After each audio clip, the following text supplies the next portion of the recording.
పరిశుద్ధుడు ప్రేమగల పరలోకమందున మా తండ్రి, మహిమగల రాజా, మీకున్నతమైన శ్రేష్టమైన పరిశుద్ధ నామాన్ని బట్టి మరొకసారి వందనాలు స్తోత్రాలు చెల్లించుకుంటున్నాం. మరి ఒక పర్యాయము నియామక కూడికగా ఈ సాయంకాల సమయంలో నీ సన్నిధిలో కూడి వచ్చుటకు మీరు ఇచ్చిన ఆధిక్యతను బట్టి మరొకసారి నేను స్తుతిస్తున్నాం. ఇటు గొప్ప ధన్యతను భూమి మీద మాకు ఇచ్చినందుకు వందనాలు. నీ ప్రజలతోనూ నీతోనూ నీ మందిరావరణంలో సహవాసం చేసే ఆధిక్యత, నీ వాక్యం చుట్టూ చేరువచ్చే ఆధిక్యత, అల్పులమైన మాకు మీరు ఈ భూమి మీద సైతం అనుగ్రహించిన నీ ప్రేమకై మరొకసారి నేను స్తుతిస్తున్నాం.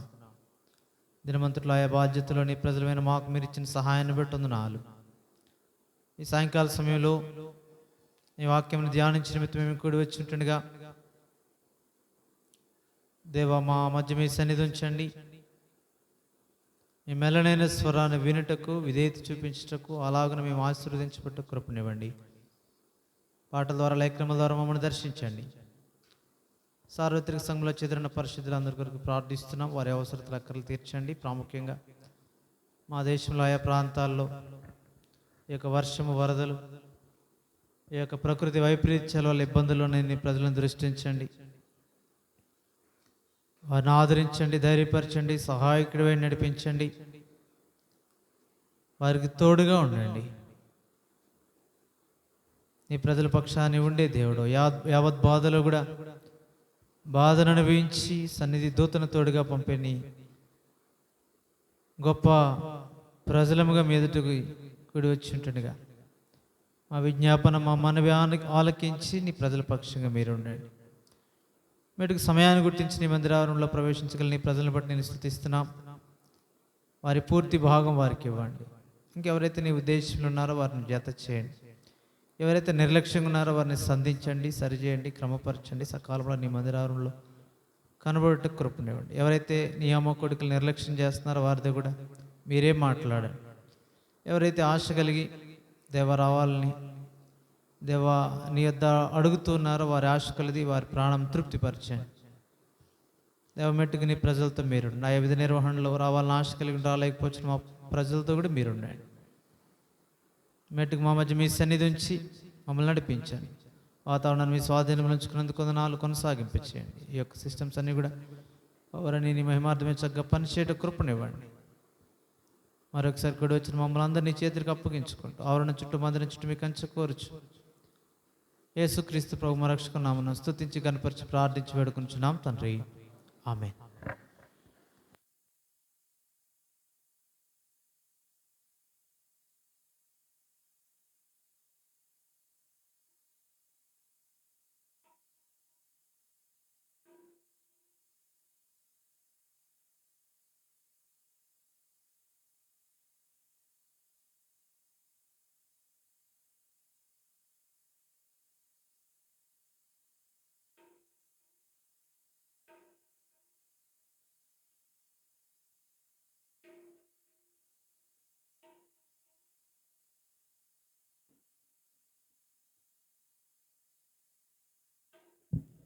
పాట సంఖ్య 388, 385 పాత పాటలు. 388, 385.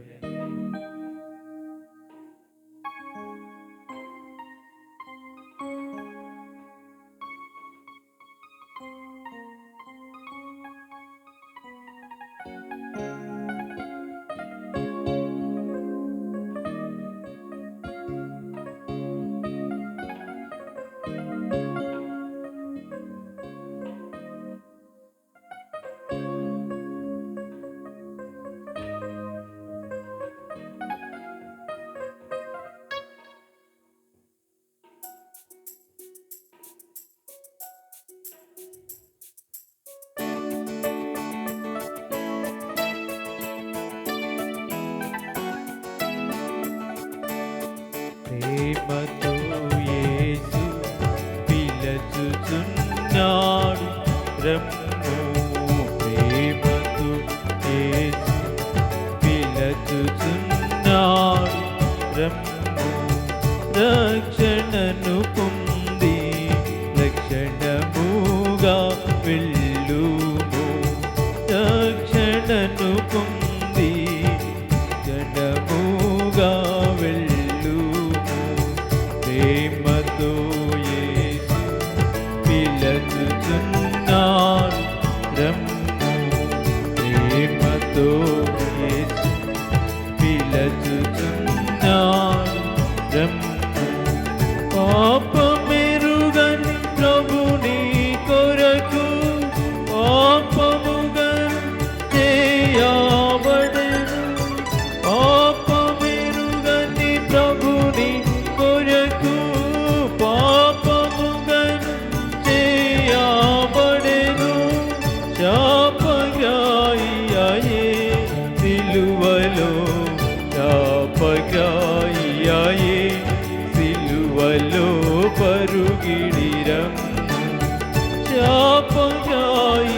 ప్రేమతో యేసు పిలుచుచున్నాడు రమ్ము ప్రేమతో యేసు చున్నాడు రమ్ము కిరీటమును ధరించి ముఖముపై తుమ్మి వేయబడే కిరీటమును ధరించి ముఖముపై తుమ్మి వేయబడే ప్రాణమిడెనేసు సిలువలో ప్రాణమిడెనేసు సిలువలో పరుగిడము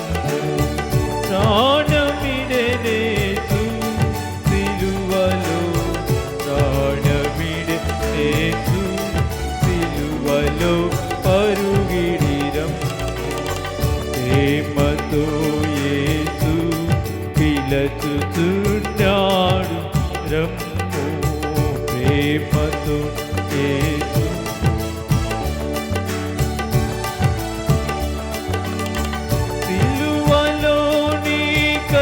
తప్పిగొని కలుషని క్షమకై ప్రార్థించి సిలువలోనికై తప్పిగొని కలుషని క్షమకై ప్రార్థించి సహించి ప్రాణమిడే నీ కొరకు సహించి ప్రాణమిడే నీ కొరకు సహించి ప్రాణమిడే నీ కొరకు ప్రాణమిడే నీ కొరకు పరుగిడిరం ప్రేమతో యేసు పిలుచుచున్నాడు రమ్ము ప్రేమతో యేసు పిలుచుచున్నాడు రమ్ము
రక్షణ కొరకు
పిలచుచున్నాడు రమ్ము రక్షణను పొంది రక్షణముగా వెళ్ళు రక్షణను పొంది రక్షణముగా వెళ్ళు ప్రేమతో యేసు పిలచుచున్నాడు రమ్ము ప్రేమతో యేసు పిలచుచున్నాడు రమ్ము.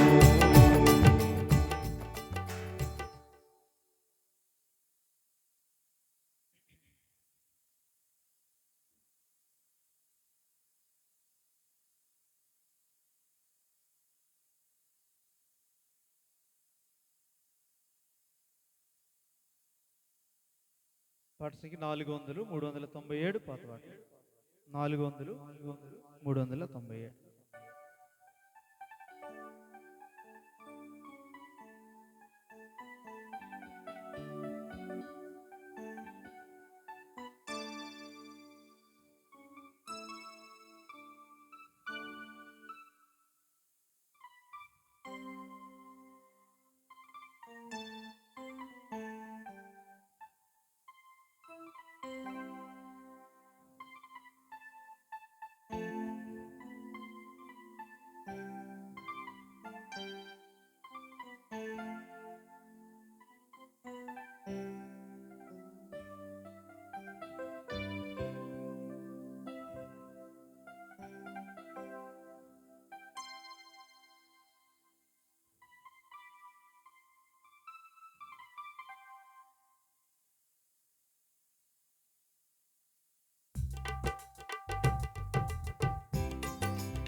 జీవితమెవ్వరికి నీ జీవితమెవ్వరికి ఈ లోకములో జీవించు జీవితమంతా జీవితమెవ్వరికి ఈ జీవితమెవ్వరికి శరీరేచ్ఛలపై ఆశలుండు ధరణియందు సుఖభోగులుగా జీవితురు ఈ ధరణియందు వారియు అల్లు దినమెల్లా చెడియున్నవి వారియు అల్లు దినమెల్లా చెడియున్నవి వారి పాప జీవితమంతా శాపమేగా వారి పాప జీవితమంతా శాపమేగా ఈ జీవితమెవ్వరికి ఈ జీవితమెవ్వరికి ఈ లోకములో జీవించు జీవితమంతా జీవితమెవ్వరికి ఈ జీవితమెవ్వరికి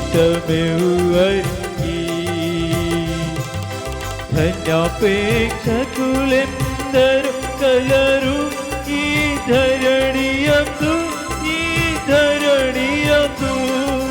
ధనముపై మనసు నిల్పెదరు ఈ ధరణియందు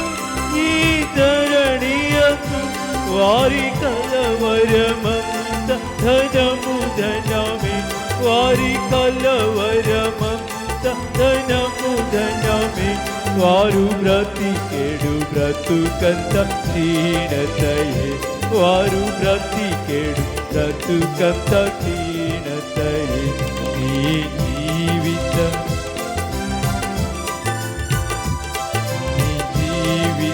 మెవ్వరికి ఈ లోకములో జీవించు జీవితమంతా జీవితమెవ్వరికి నీ జీవితమెవ్వరికి స్వంత బోధలకై బ్రతికెదరు ఈ ధరణియందు గర్వమునకు అమ్మబడియుందురు ఈ ధరణియందు వారి మనసులు సంకుచితములయుండు వారి మనసులు సంకుచితములయుండు వారి జీవిత ప్రయాసము పతనమేగా వారి జీవిత ప్రయాసము పతనమేగా ఈ జీవిత ఎవరికి ఈ జీవిత ఎవరికి ఈ లోకములో జీవించు జీవితమంత జీవితమెవ్వరికి ఈ జీవితమెవ్వరికి తిరిగిన హృదయులు కలరెందరో ఈ ధరణియందు కరిగెడు ఉప్పుగా నుండెదరు ఈ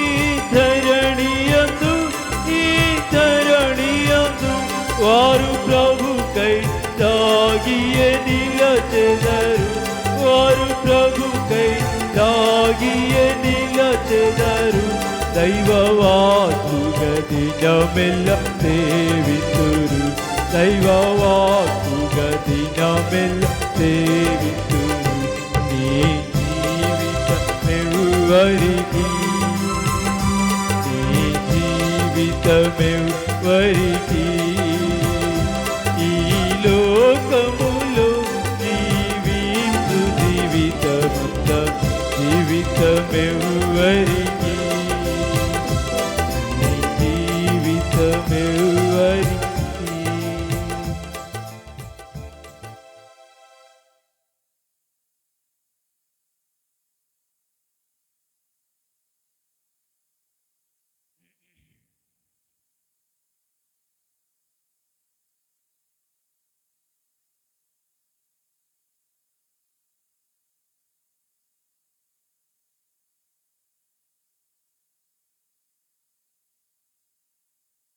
నాలుగు 429 పాట పాడదాం. పాత పాటలో 426 429 426.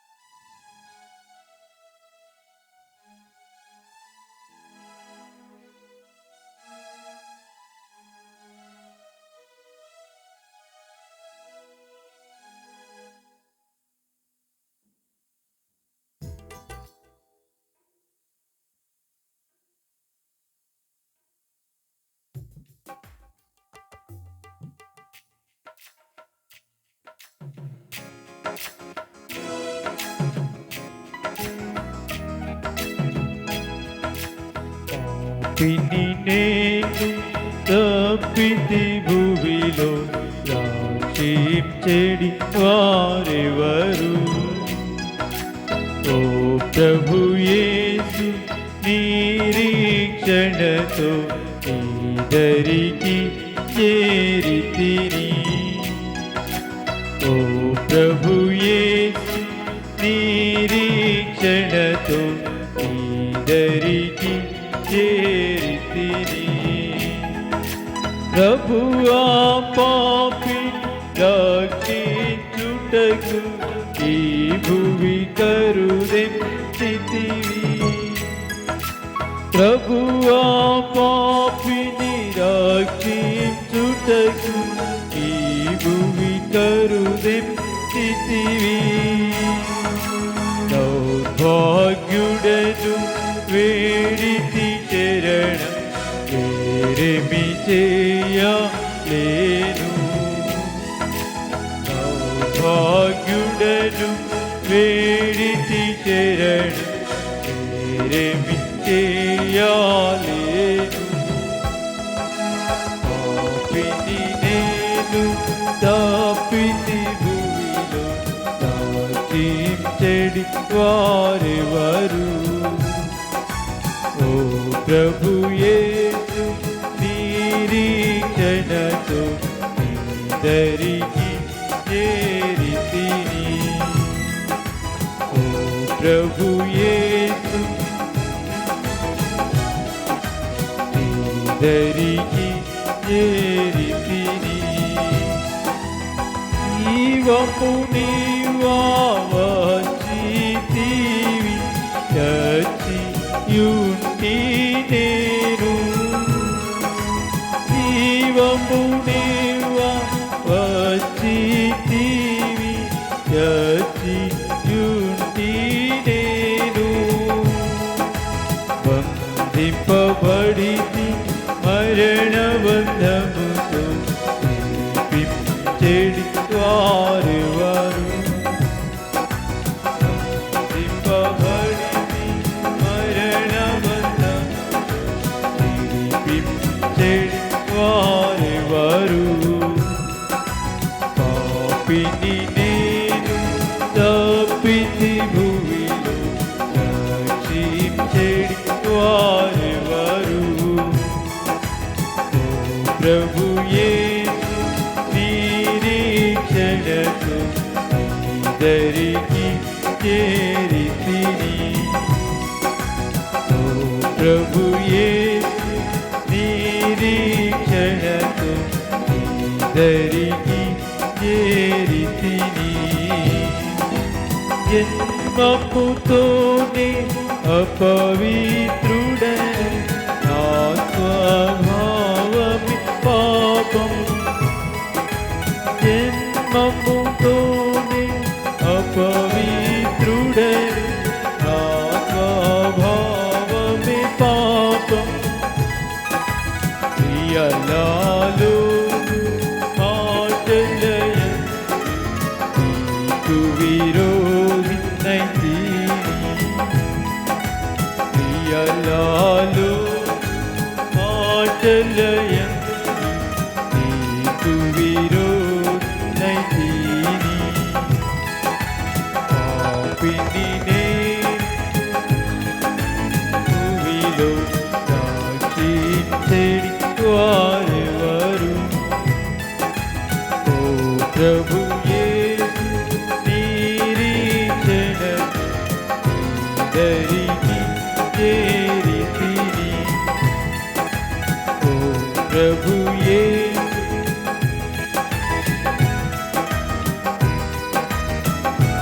చేరితిని. నీతితో నిండిన పనులు పరిపుణ్య కార్యములు.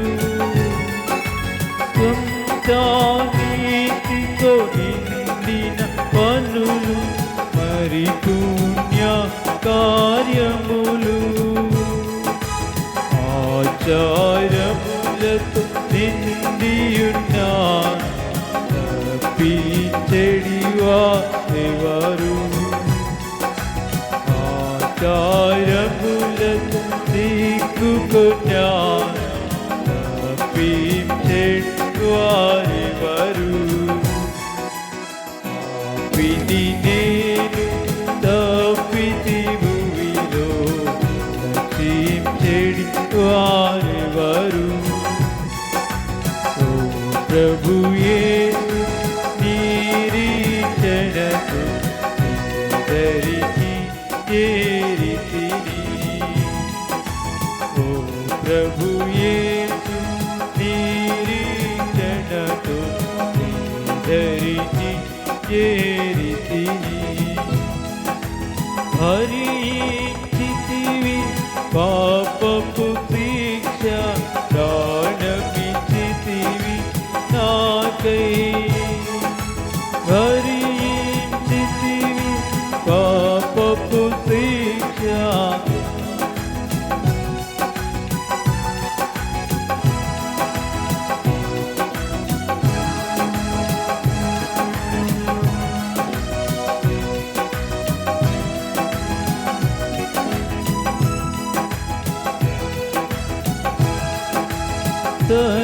సర్వమిచ్చితివి నన్ను రక్షించుటకై.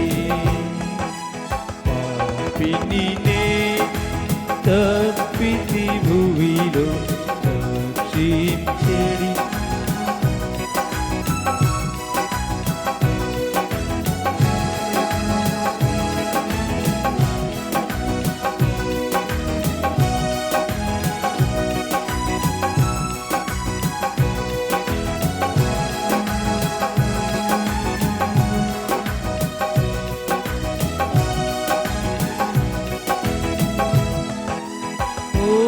ప్రభు యేసు దయాళుడవి కృంగి వచ్చుచున్నాను. ఓ ప్రభు యేసు దయాళుడవి కృంగి వచ్చుచున్నాను. నా పాపములు క్షమించు ప్రభువా, పరిరక్షణ కర్తవీవే. నా పాపములు క్షమించు ప్రభువా, పరిరక్షణ కర్తవీవే. పాపిని నేను తప్పిని భూమిలో రక్షించెడి వారెవరు? ఓ ప్రభు యేసు దరికి చేరితిని. ఓ ప్రభు యేసు నిరీక్షణతో దరికి చేరితిని.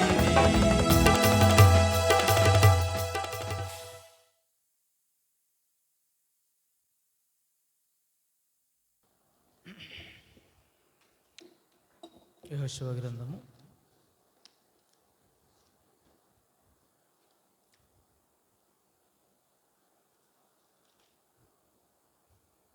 8వ అధ్యాయం.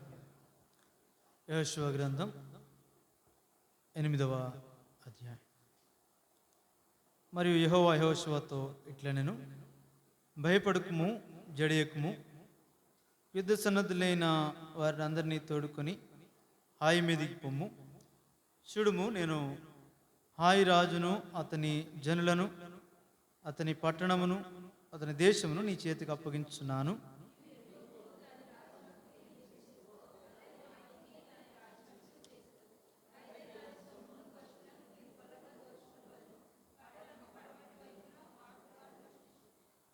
యెహోషువయు యోధులందరూ హాయి మీదికి పోవలని ఉండగా యెహోషువ పరాక్రమము గల 30,000 శూరులను ఏర్పరిచి రాత్రి వేళ వారిని పంపి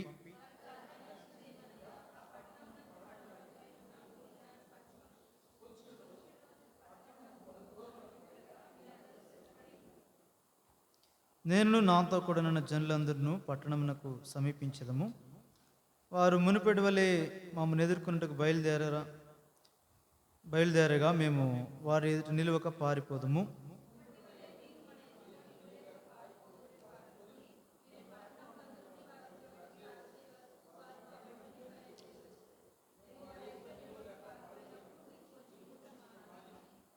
లేచి పట్టణమును పట్టుకునడి, మీ దేవుడిని యెహోవా మీ చేతికి దాన్ని అప్పగించును.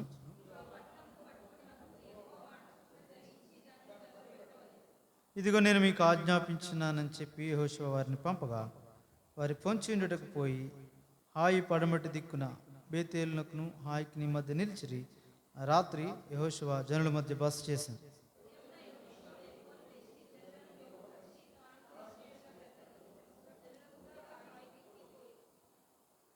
అతని యొద్ద నుండి యోధులందరూ పోయి సమీపించే పట్టణం ఎదుటికి వచ్చి హాయికి ఉత్తర దిక్కున దిగిరి.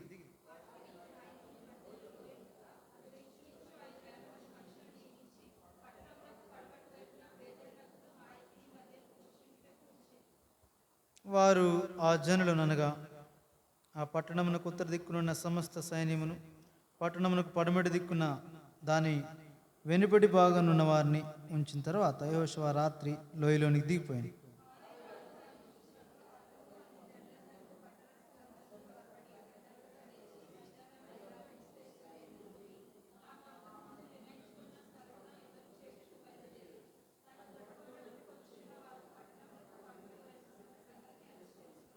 యెహోషువయు ఇశ్రాయేలులందరూ వారి ఎదుట నిలువలేక ఓడిపోయిన వారైనట్టు అరణ్య మార్గము తట్టు పారిపోయినప్పుడు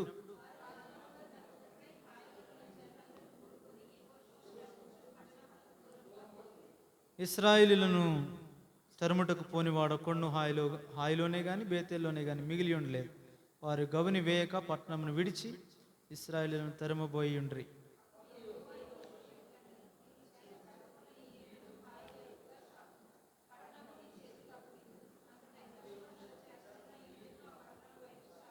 అతడు తన చేయి చాపగా పొంచి ఉన్న వారు మాటలో నుండి త్వరగా లేచి పరుగెత్తి పట్టణంలో వచ్చి దాన్ని పట్టుకొని అప్పుడే తగలబెట్టరు.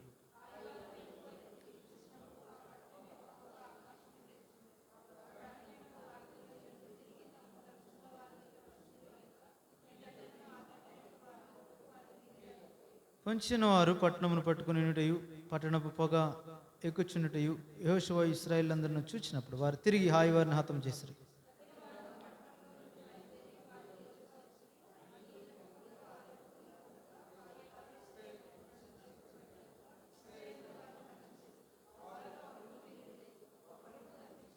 వారు హాయి రాజును ప్రాణంతో పట్టుకుని యెహోషువ ఎదుగు తీసుకుని వచ్చిరి.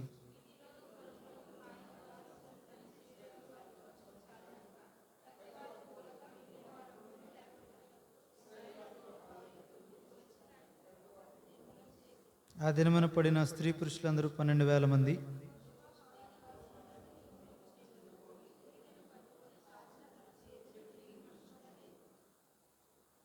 యెహోవా యెహోషువకు ఆజ్ఞాపించిన మాట చొప్పున ఇశ్రాయేలీయులు ఆ పట్టణంలోని పశువులను సొమ్మును తమ కొరకు కొల్లగా దోచుకుని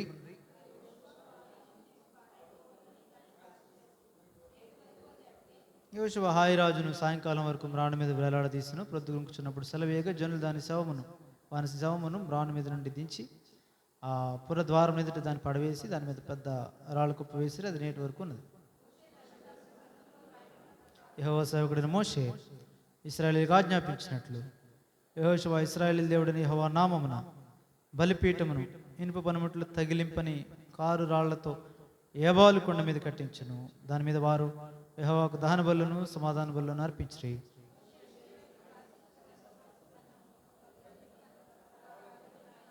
అప్పుడు ఇశ్రాయేలీయులను దీవించుటకు యెహోవా సేవకుడైన మోషే పూర్వం ఆజ్ఞాపించినది జరగవలని పరదేశులేమి వారిలో పుట్టిన వారేమి ఇశ్రాయేలీయులందరూ వారి పెద్దలను వారి నాయకులను వారి న్యాయాధిపతులను యెహోవా నిబంధన మందసమును యాజకులైన లేవీల ముందర ఆ మందసమునకు ఈ వైపున ఆ వైపున నిలిచిరి. వారిలో సగం మంది గిరిజం కొండ ఎదుటను సగం మంది ఏబాలు కొండ ఎదుటను నిలువగా యెహోషువ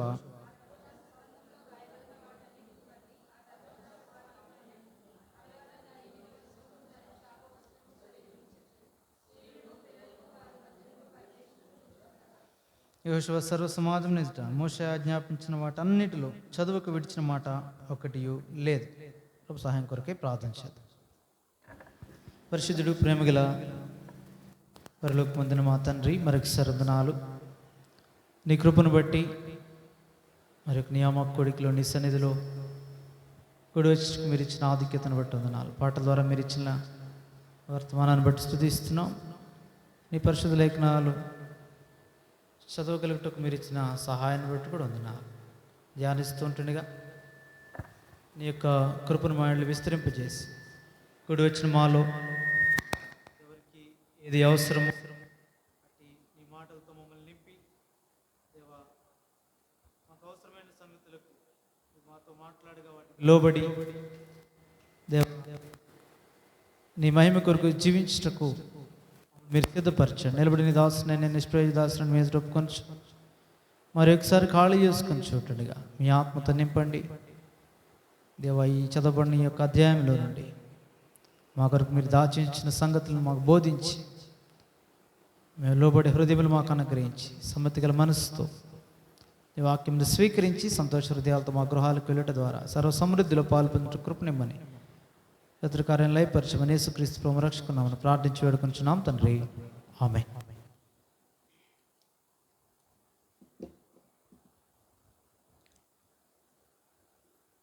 ఎరుకో పట్టణము, ఆ తర్వాత ఆ విజయం పొందిన తర్వాత హాయి దగ్గర ఇశ్రాయేలీయుల విషయమై శపితమైన దాని విషయంలో వారు చేసిన పొరపాటును బట్టి కలిగిన అపజయాన్ని గురించి కూడా మనము ధ్యానిస్తూ వచ్చినాం. కాబట్టి ఆకాను ద్వారా ఎలాగైతే ఇశ్రాయేలీయులందరూ కూడా ఆ ఓటమిలోనికి వెళ్ళవలసి వచ్చిందో మనం చూసాం. సరే, ఇప్పుడు చూస్తే 8వ అధ్యాయంలో ఆ ఓటమిలో నుండి ప్రభు మరలా సమకూరుస్తున్న క్రమాన్ని ఇక్కడ మనం చూస్తున్నాం. 7వ అధ్యాయంలోనే దేవుడు చూపించాడు వారు ఓడిపోవడానికి కారణం ఏంటి, ఆ తర్వాత దానికి ప్రాయశ్చిత్తంగా ఏం చేయాలా, మరణమునికే పాత్రుడు కాబట్టి అట్టి దోషమును అట్టి శాపమును పాపమును ఇశ్రాయేలు నుంచి తొలగించాలంటే రాళ్లతో కొట్టి చంపమన్నాడు. కాబట్టి ఆ సంగతులు మనము చివరి వచనాల్లో 7వ అధ్యాయంలో మనం చూస్తూ వచ్చినాం. అయితే ఇప్పుడు ఇశ్రాయేలు ప్రజలకున్న లేదంటే యెహోషువకు కానీ పెద్దలకు కానీ ఉన్న భయం ఏంటంటే వారి దేవుడు వారితో రాలేదు. దానికి గల కారణం తర్వాత చెప్పాడు. ఇప్పుడు మరలా ఇప్పుడు వారి ఉద్దేశం వారి యొక్క మనసులో ఎలా ఉంటే వారి దేవుడు వారితో రావాలా, దాని కొరకు వారు ఏం చేయడానికి సిద్ధంగా ఉన్న పరిస్థితుల్లో దేవుడు చెప్పినట్లుగా వారు చేశారు. వారి మధ్యనున్న దోషమును పరిహరించారు. పాత నిబంధనలో పాపం చేసిన వాడిని చంపడం పరిహారం అయితే, క్రొత్త నిబంధనలో ఆ పాపమునకు కారణమైన సంగతులు స్వభావాలు మన హృదయంలో నుండి తీసివేసుకుని చంపుట క్రొత్త నిబంధన. అది మనం ధ్యానిస్తూ వచ్చినాం, శరీర క్రియలను చంపాలని. కాబట్టి ఇది చాలా ప్రాముఖ్యమైన సంగతి. ఆత్మీయ జీవితంలో దేవుని పిల్లలంగా దేవుని కొరకు కొనసాగే ఎదిగే క్రమంలో ఫలించే క్రమంలో శరీర క్రియలన్నింటినీ చంపుకుంటూ వెళ్ళటనే ఇది చాలా ప్రాముఖ్యమైన సంగతి. అది మనం ధ్యానించాం. ఎందు నిమిత్తం అంటే ఎప్పటికీ అది విరోధంగానే ఉంటుంది దేవునికి, దేవుని చేతికి, లేదంటే దేవుని కార్యాలకి. శరీర కార్యాలు ఎప్పుడు వ్యతిరేకంగానే ఉంటాయి. కాబట్టి ఒకవేళ దేవుని కొరకు చేయాలనుకున్నా సరే, అది సౌలు జీవితంలో చూస్తాం, దేవునికే బలర్పిద్దామని మంచి తెచ్చిన కాదు, ఆజ్ఞ ప్రాముఖ్యమైంది.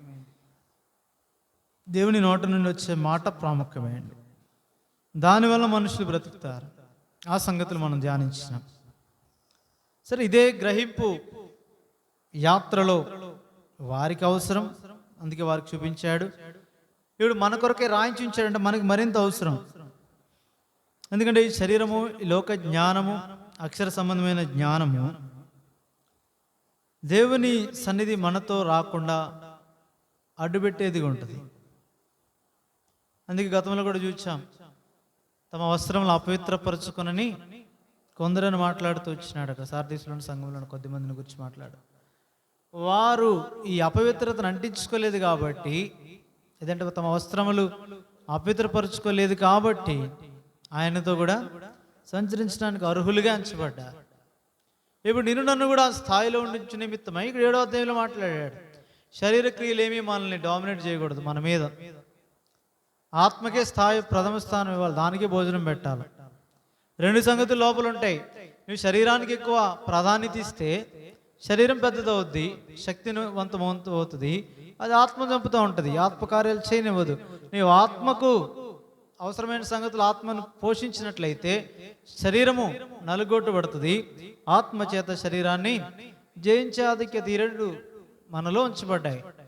ఆ యొక్క రెండింటిని మధ్య పడిన పోరాటాన్ని గురించే 7వ అధ్యాయం రోమా పత్రికలో అపోస్తలుడైన పౌలు చెప్తాడు. ఈ రెండింటి మధ్య ఇరుకునిబడి ఉన్నాడు. అటు శరీరము, ఇటు ఆత్మ. శరీర నియమం ఉంది, ఆత్మ నియమం ఉంది. కాబట్టి వీటి మధ్య ఇరుకునిబడిన కారణాన్ని బట్టి తానేమీ చేయాలనుకున్నది చేయలేక దేవుని మీద ఆధారపడి ప్రభు ద్వారానే నేను చేయగలను. చివరికి తర్వాత పత్రికలో రాస్తాడు, నేనేం చేసినా సమస్తం ప్రభు వల్లనే, ప్రభు కృప వల్లనే చేస్తా, నా వల్ల ఏమి అయ్యేది కాదని చెప్తున్నాడు.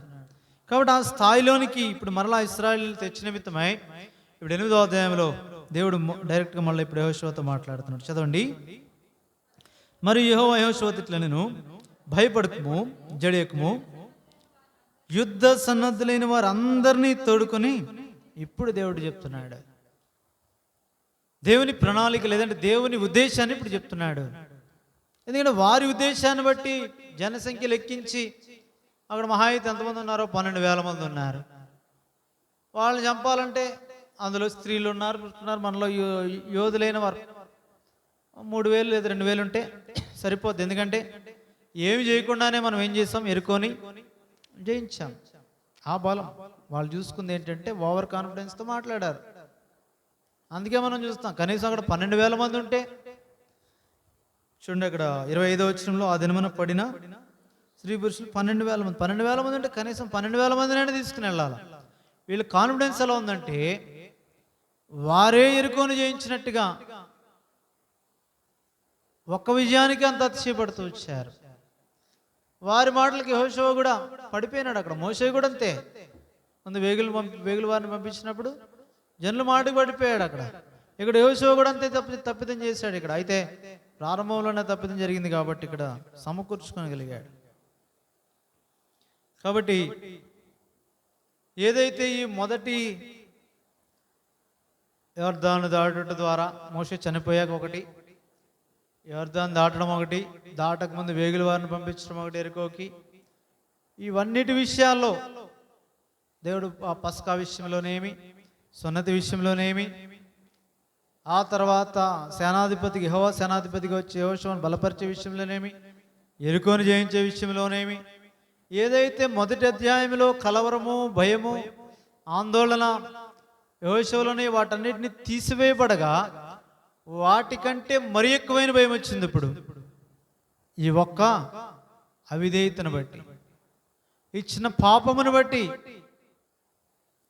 కలిగిన ఓటమిని బట్టి దానికంటే ఎక్కువైన భయం ఇప్పుడు యెహోషువకి. ఎందుకంటే ఆ పరిస్థితులన్నింటిలో దేవుడు, మోషే లేకపోయినా దేవుడు ఉన్నాడు. కానీ హాయి మీదకి ఇశ్రాయేలీయులు వెళ్ళినప్పుడు దేవుడు వారితో లేడు. ముందు ఎరిగాడు. 33వ అధ్యాయం తెలుస్తానికి నిర్గమాకాండంలో సమీపించాడు. మోషేని సమీపించి పైకి వెళ్ళి కిందకు వచ్చాడు.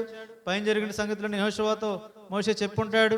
కిందకు వచ్చేసరికి ప్రజల సంగతి చూచి ఇప్పుడు అక్కడ జరిగిన సంగతులు మనకు తెలుసు.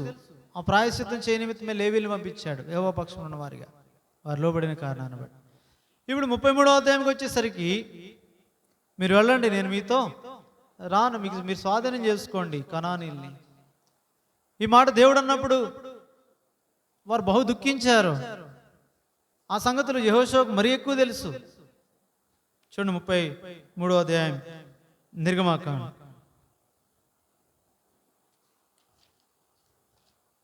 నిర్గమాకాండము 33వ అధ్యాయము 11వ వచనం. ముఖాముఖిగా మాట్లాడుచుండెను, పాళెములోనికి తిరిగి వచ్చుచుండెను. ఈయన మాత్రం గుడారంలో నుంచి బయటికి రాలే. ఈయన మోషే మాత్రం బయటకు వస్తున్నాడు, లోపలికి వెళ్తున్నాడు, సంగతులు చెప్తున్నాడు. ఎందుకంటే గుడారం వేశారు అక్కడ. 7వ వచనంలో మోషే గుడారం తీసి పాళెం వెలుపలికి వెళ్ళి పాళెమునకు దూరంగా దాన్ని వేసి, దానికి అంటే దేవుడు నియమించిన కట్టడల చొప్పున కట్టబడిన ప్రత్యక్ష గుడారం కాదు, కానీ తాత్కాలికంగా గుడారం వేశారు. అప్పుడు దేవుడు మాట్లాడుతున్నాడు. ఎలాగూ మోషేతో నేరుగా మాట్లాడుతున్నాడు, ముఖాముఖిగా. అక్కడే ఉన్నాడు ఎవరు? యెహోషువ. అక్కడే ఉండి బయటికి వెళ్ళట్లేదు ఆయన. అక్కడ మనం చూస్తూ వచ్చినాక తర్వాత అతడు పాళెంలోనికి తిరిగి వచ్చి ఉండెను. అతని పరిచారకుడు నూను కుమారుడు యెహోషువ అనే యవనస్తుడు గుడారంలోనికి బయటికి రాలే, వెలుపలికి రాలే. దేవుని సన్నిధికి దూరం అవడం అనేది కష్టం. అది ఎరిగినవాడు, అనుభవించినవాడు, తెలిసినవాడు. అందుకే తర్వాత మోషే బ్రతిమాలుతున్న ప్రతిదీ కూడా తన దగ్గర ఉన్నాడు. ప్రభా, నీ సన్నిధి మాతో రాకపోతే మేము వెళ్ళాం. ఒకవేళ మమ్మల్ని పంపుతున్నావా, మమ్మల్ని వెళ్ళమంటావా, నీవు వస్తానంటున్నావు కదా, ఎవడు పంపుతున్నావు మాతో చెప్పది అన్నాడు కదా. అక్కడ 12వ వచనంలో ఏమన్నాడు? యెహోవా ఇట్లను చూడుము, ఈ ప్రజలను తోడుకుని పొమ్మని నీవు నాతో చెప్తున్నావు, కానీ నాతో ఎవరిని పంపిదవో నాకు చెప్పలేదు, ఇంకా తెలుపలేదు.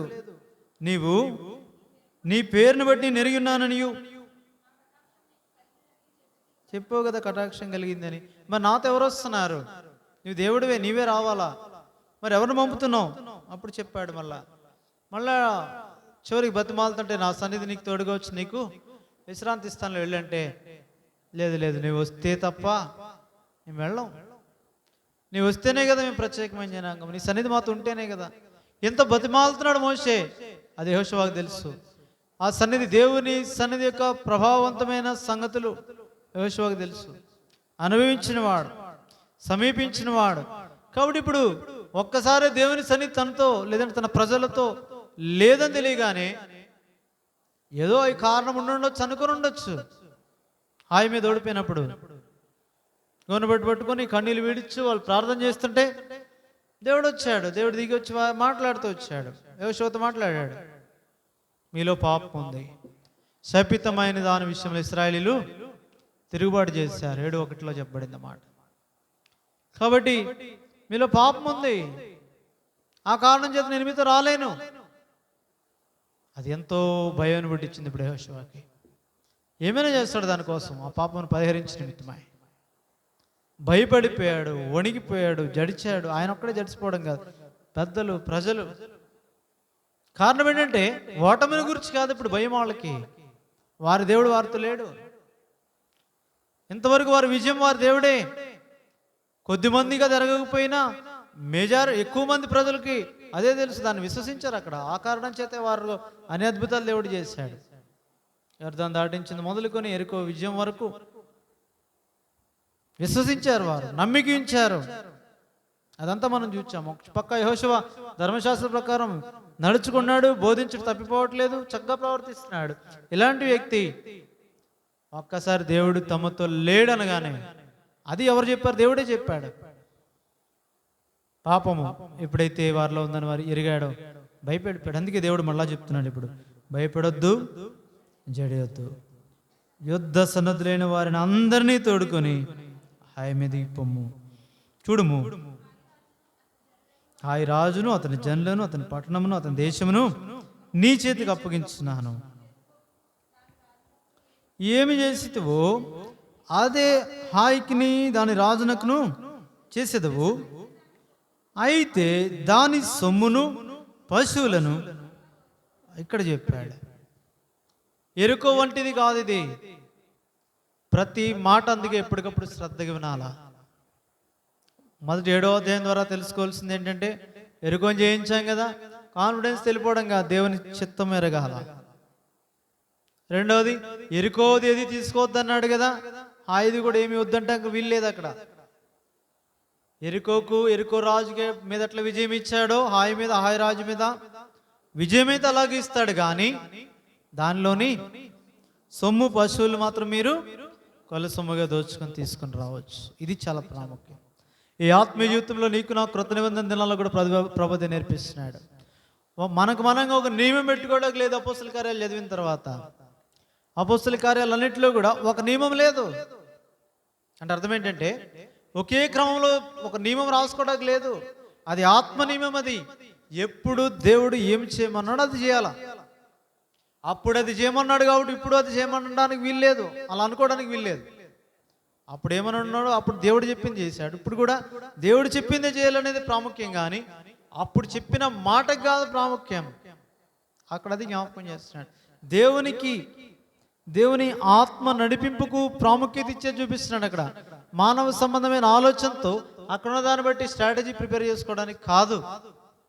క్రొత్త నిబంధన కూడా అంతే, పాత నిబంధనలను చూపించాడు. ఇక్కడ పరిశుద్ధుల స్వాస్థ్యమును లో చేర్చబడి ఈ లోకమును, శరీరమును, అపవాదిని జయించి నిత్యత్వం సాధనం, నిత్యత్వంలో పాలిభాగం పొందిన నిమిత్తమే ఏర్పరచబడిన నీకు నాకు ఇది ఒక మార్గదర్శకంగా పెట్టాడు. ఇశ్రాయేలును యెహోషువ ద్వారా నడిపించబడే సంగతులు పరిశుద్ధాత్మని ద్వారా విజయం పొందిన నిమిత్తమై ఈ భూమి మీద మన నుంచి మన హృదయాల్లో దేవుని, ఆ పరిశుద్ధాత్మని దేవుడిని మన హృదయాల్లో ఉంచిన తర్వాత ఈ శరీరాన్ని, మనం ఉంటున్న ఈ పాపపు లోకాన్ని, ఇక్కడున్న అపవాది క్రియలను, అపవాదిని జయించిన నిమిత్తమై ఎప్పటికప్పుడు నూతనంగా ఆత్మదేవుడు మనతో వాక్యంలో నుంచి మాట్లాడతాడు. అది జ్ఞాపకం చేయబడుతుంది. పడిపోయినా, తప్పిపోయినా, ఒకవేళ అనేక పర్యాయములు నీలో నాలో ఉన్న పాపాన్ని బట్టి దేవుడు మనతో రాలేని పరిస్థితుల్లో మన జీవితం మరలా సమకూర్చుకోవడానికి దేవుడు ఇచ్చే ధైర్యం ఏంటంటే, భయపడకము, జడియొద్దని చెప్తున్నాడు. నీకున్న ఫుల్ స్ట్రెంగ్త్, మొత్తం బలంతో, పూర్ణ బలం అంటాడు. దాంతో వెళ్ళి హాయి మీదకి ఒకటి పంపించడం కాదు, 30,000 3,000 మందిని పంపించడం కాదు, 2,000 పంపించడం కాదు, పూర్ణ సైన్యంతో, పూర్ణ బలంతో వెళ్ళు, జయించి. అది చిన్న పాపమైనా, చిన్న శత్రువైనా, పెద్ద శత్రువైనా పూర్ణ బలంతో జయించాలి దాన్ని. పూర్ణ శక్తి, ఆ మాట వాడాడు. ఆయన సేవించే విషయంలో, ఆయన సేవించినట్టు ఆయన ప్రేమించే విషయంలో, అంటే ఆయన ఆజ్ఞలు గైకొనే విషయంలో పూర్ణముగా, కొంచెం కొంచెం కాదు. అలా ఎప్పుడు దేవుడు చేయడు. అది అక్కడ జ్ఞాపకం చేస్తున్నాడు. సంపూర్ణత, నీ పరలోకపు తండ్రి పరిపూర్ణుడు, అదే పరిపూర్ణత నీకు నాకు నేర్పిస్తున్నాడు. కొంత కాదు, సంపూర్ణంగా. ఎప్పుడు ఏం చేయమన్నాడు అదే చేయాలా. అప్పుడేమో దోపుడు సొమ్ము వద్దు, కాల్చిపడండి మొత్తం, ఏదో ఒక్కడు కూడా తీసుకోవట్లేదు. ఏవి కాలవో అవి యెహోవాకు ప్రతిష్ఠితం అన్నాడు. కాలని సంగతులు వెండి బంగారం అవి చెప్పాడు కదా ముందు. కాబట్టి వాటిని మాత్రం యెహోవా ధనాగారంలో ఉంచమన్నాడు. కాలిపోయే సమస్తాన్ని కాల్చివేయమన్నాడు. ఇక్కడ అలా కాదు, దాని సొమ్ము పశువులు మాత్రం కొలు సొమ్ముగా తీసుకున్నాడు. అంటే ఎప్పుడు ఏది చెప్పాడనేది చాలా ప్రాముఖ్యమైనది. ప్రతిసారి ప్రతిదీ ఒకే నియమం కాదు. క్రొత్త నిబంధనలో అపొస్తలుల కార్యంలో మరి విశేషంగా అక్కడ నుండి పత్రికల వైపు ప్రకటన గ్రంథం. కాబట్టి ఇవన్నీ కూడా ఆత్మ నడిపింపు చొప్పునే ఉంటాయి, కానీ మళ్ళీ వెనక్కి వచ్చేది కాదు. అదే ఇక్కడ జ్ఞాపకం చేశాడు. సరే, తర్వాత 2వ వచనంలో పట్టణపు పడమటి వైపున ఒక స్ట్రాటజీ చెప్తున్నాడు. అక్కడ ఏం చెప్పలే, అక్కడ చెప్పింది వేరు. అంటే చెప్పాడు దేవుడు, కానీ యుద్ధానికి సంబంధించింది ఏం కాదు. అక్కడ ఏం చేయమన్నాడు, మందసం పట్టుకోండి, ప్రాకారం చుట్టూ తిరగండి, రోజుకోసారి తిరగండి, 7వ దినాన. కాబట్టి ఇంతే చెప్పింది, దానికి యుద్ధానికి సంబంధమే లేదు. కానీ ఇక్కడ యుద్ధానికి సంబంధించి మాట్లాడుతున్నాడు. అందుకే ఎప్పుడు దేవుడు ఏం చెప్పాడో అది చేయడం మన జీవితాల్లో చాలా ప్రాముఖ్యమైనదే. కానీ యెరికో విజయానికి ఇలాంటి స్ట్రాటజీ అవసరం లేదు. చిన్నదైన ఆయుధానికేమో ఏమీ లేకుండా వెళ్ళేదానికి అవకాశం లేదు. మెట్టుకు దేవుని నడిపింపు ఇలాగే ఉంటుంది. నిజానికి చూస్తే హాయి చిన్న పట్టణం, తక్కువ మంది ప్రజలు, అయినప్పటికీ ఎక్కడ దేవుడు వాడుతున్నాడు ఆ యొక్క యుద్ధ ప్రణాళికను. ఇక్కడ వ్యూహాన్ని చెప్తున్నాడు. అరణ్యంలోని సంఘాన్ని గురించి అదే అన్నాడు, వ్యూహిత సైన్య సమ భీకర రూపిణియగు ఈమె ఎవరు. ఆ వ్యూహం ఏంటో దేవుడు చెప్తాడు. దేవుడు చెప్పేది వ్యూహం.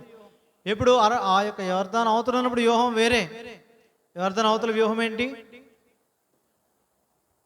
మధ్యలో ప్రత్యక్ష గుడారం ఉండాలి, చుట్టూ గుడారాలు వేసుకోవాలి. వాళ్ళు వెళ్ళినప్పుడు మధ్యలో ఉండాలి మందసం. ముందు యోధా గోత్రం పాళెం వెళ్ళాలి. ఆ క్రమం మనం చూసాం చాలాసార్లు. అది అక్కడ వ్యూహం.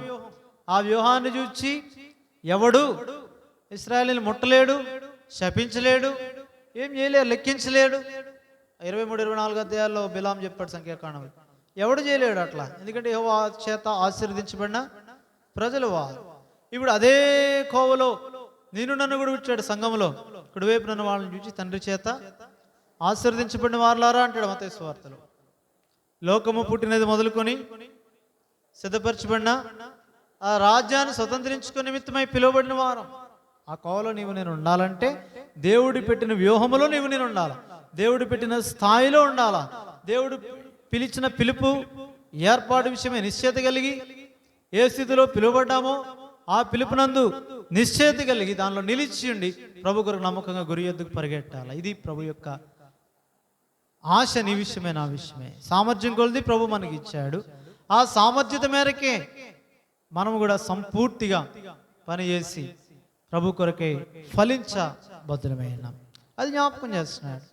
ఈ క్రమంలో హాయి మీదకి వెళ్ళవలసినప్పుడు ఆ క్రమమే, ఆ యొక్క యుద్ధ ప్రణాళిక దేవుడు చెప్తున్నాడు ఇక్కడ. ఆ వ్యూహాన్ని పడమటి వైపున మీరు మాడిగాండ్ల నుంచి చదివాం కాబట్టి మనకు అర్థమైపోయింది. తర్వాత నువ్వేమో జనుల పక్షానండి, ముందు వాళ్ళని పంపించు, ఆ తర్వాత నువ్వు రాత్రి వాళ్ళని పంపించి అక్కడ పెట్టు, రాత్రి ప్రజలతో ఉండు, తర్వాత ఉదయాన్నే లేచి వాళ్ళ ముందునే సిద్ధపరచాలి, వెళ్తే సరిపోద్ది. ఆ తర్వాత వాళ్ళని వెనకాల వస్తారు.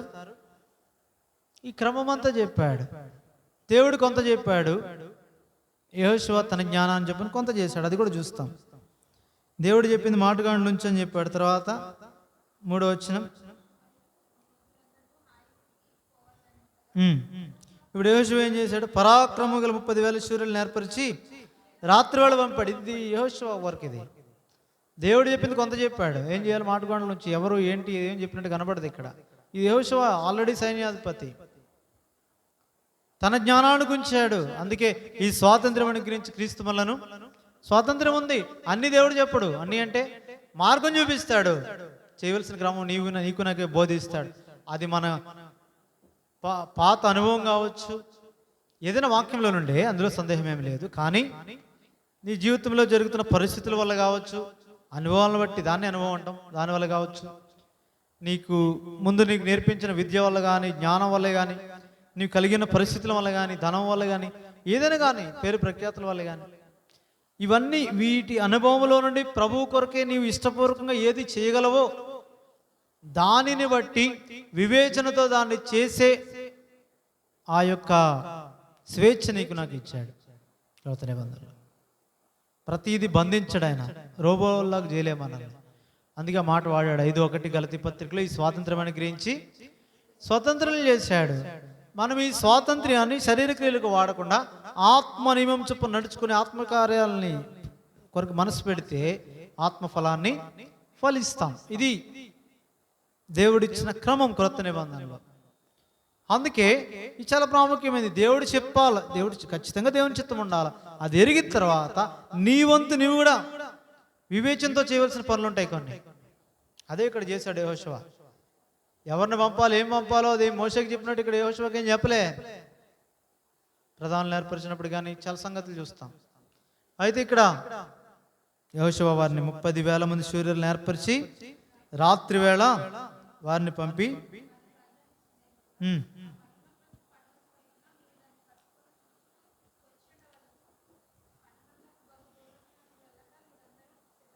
కాబట్టి చెప్పాడు, దూరంగా వెళ్ళొద్దు, మీరు ఎక్కడ ఉండాలంటే దేవుడు ఎక్కడ ఉండమన్నాడో ఆ వైపు ఉండాలి. కాబట్టి ఆ తర్వాత 5వ వచనం, నేను నాతో కూడా జనులందరూ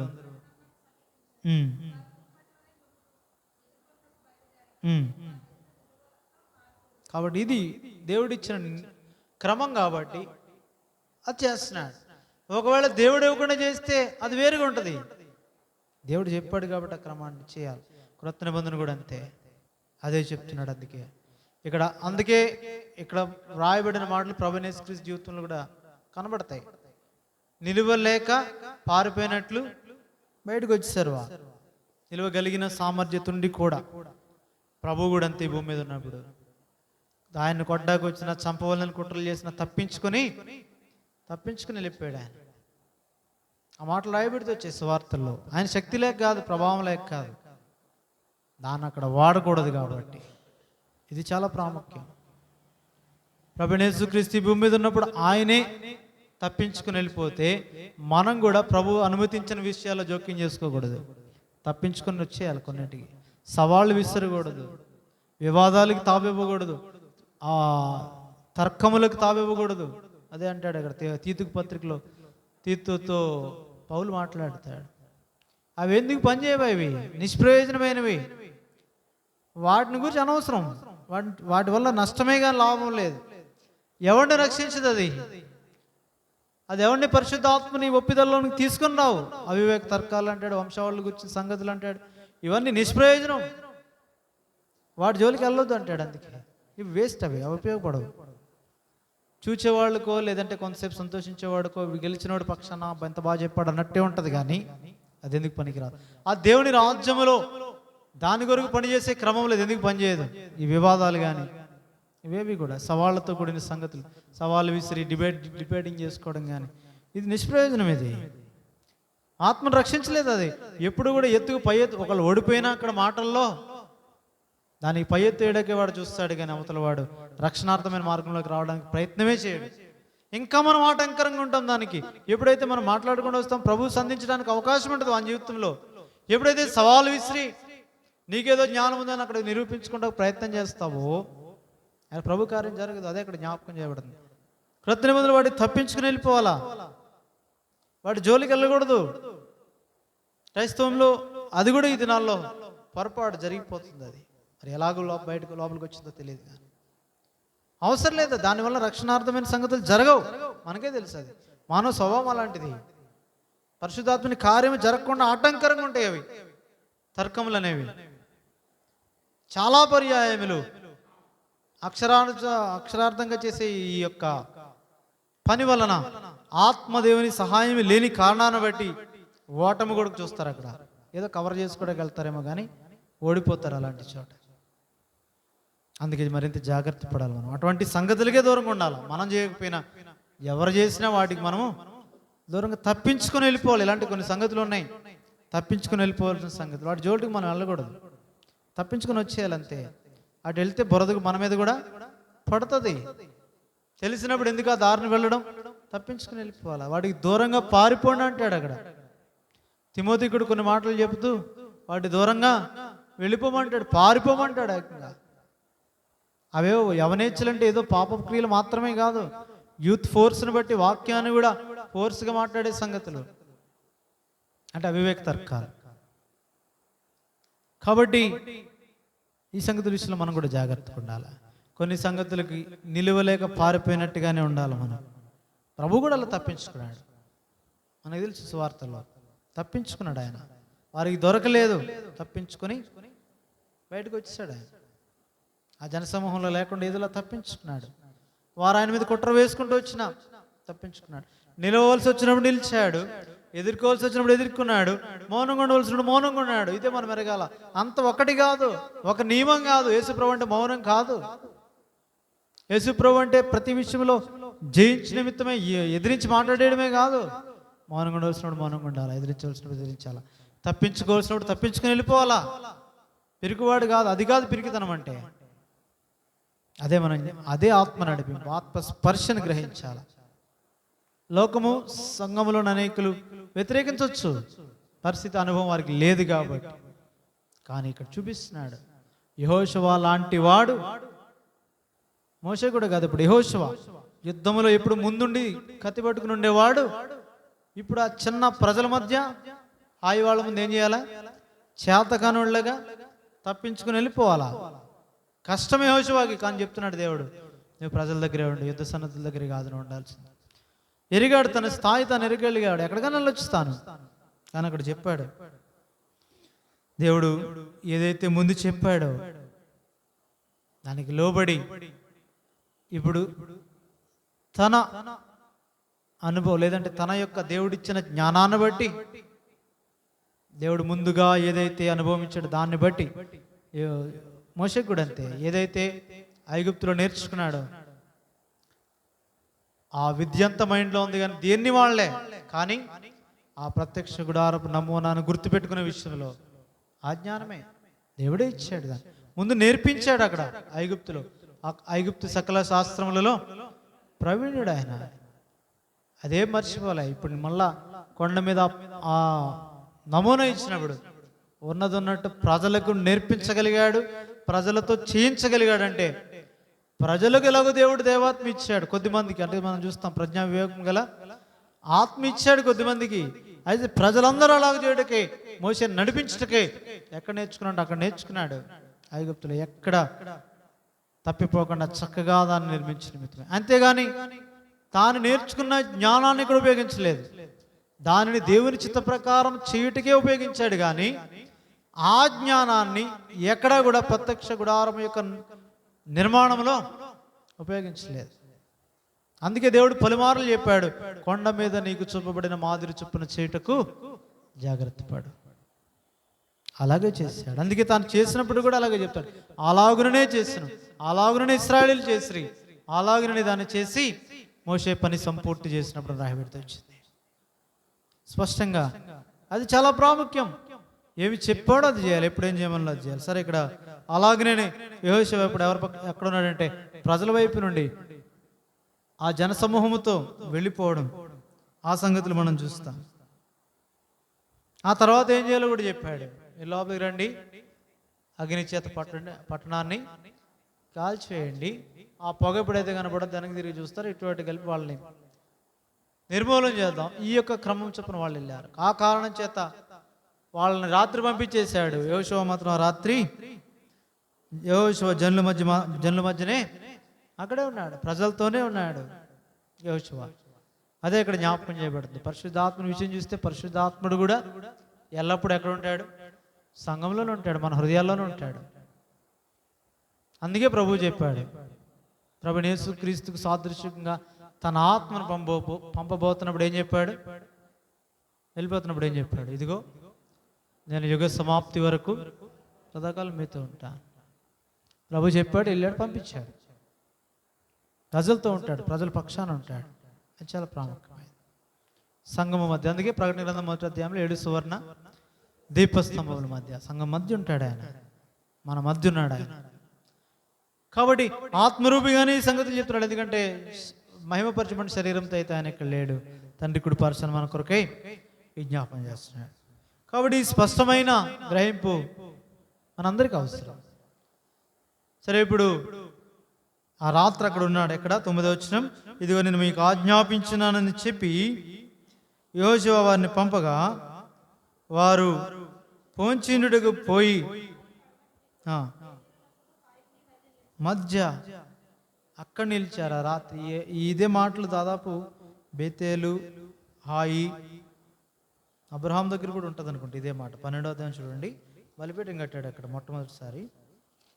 ఈ బేతేలు, హాయి, ఈ మాటలు అక్కడ కూడా 12వ అధ్యాయం 8వ వచనం.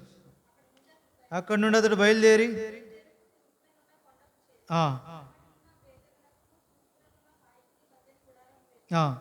అక్కడ యెహోవాకు బలిపీఠం కట్టి యెహోవా నామమున ప్రార్థన చేశాడు. అక్కడి నుంచి దక్షిణ దిక్కు పోయాడు. సరే, అదే క్రమం ఇక్కడ కూడా అక్కడే పెట్టాడు. యెహోషువ ఆ రాత్రి అక్కడే ఉన్నాడు.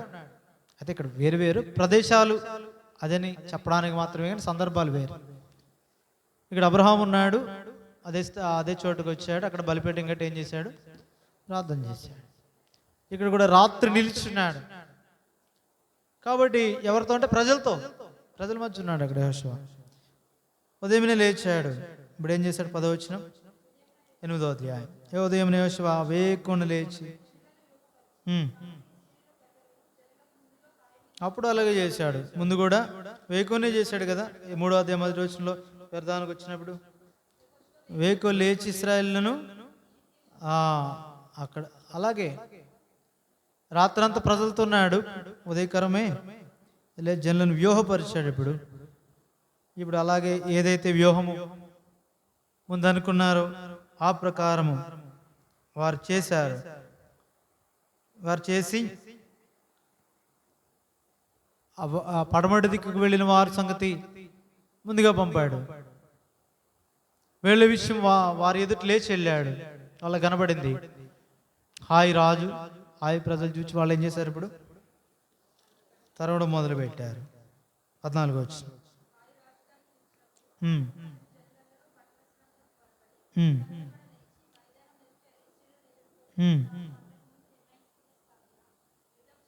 అనుకున్నట్టుగానే వాళ్ళు అలా వెళ్ళిపోయారు. వెళ్ళినప్పుడు వెనకాల పడమటి వైపున ఎవరున్నారో వాళ్ళ విషయం పట్టించుకోలేదు, చూసుకోలేదు. వీళ్ళు అనుకున్నట్టుగానే నిలువలేక పారిపోయారు. అక్కడ జరిగింది. ఇప్పుడు ఏమైంది? అక్కడ 17వ వచనం. ఒకడు కూడా అందరూ పోయారు. హాయిలో బేతేల్లో కూడా లేరు ఎవరు కూడా.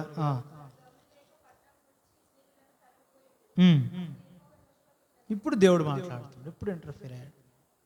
అప్పుడు చెప్తాడు ఏం చేయాలో. దేవుడు చెప్పే వరకు వేచి ఉండాలా.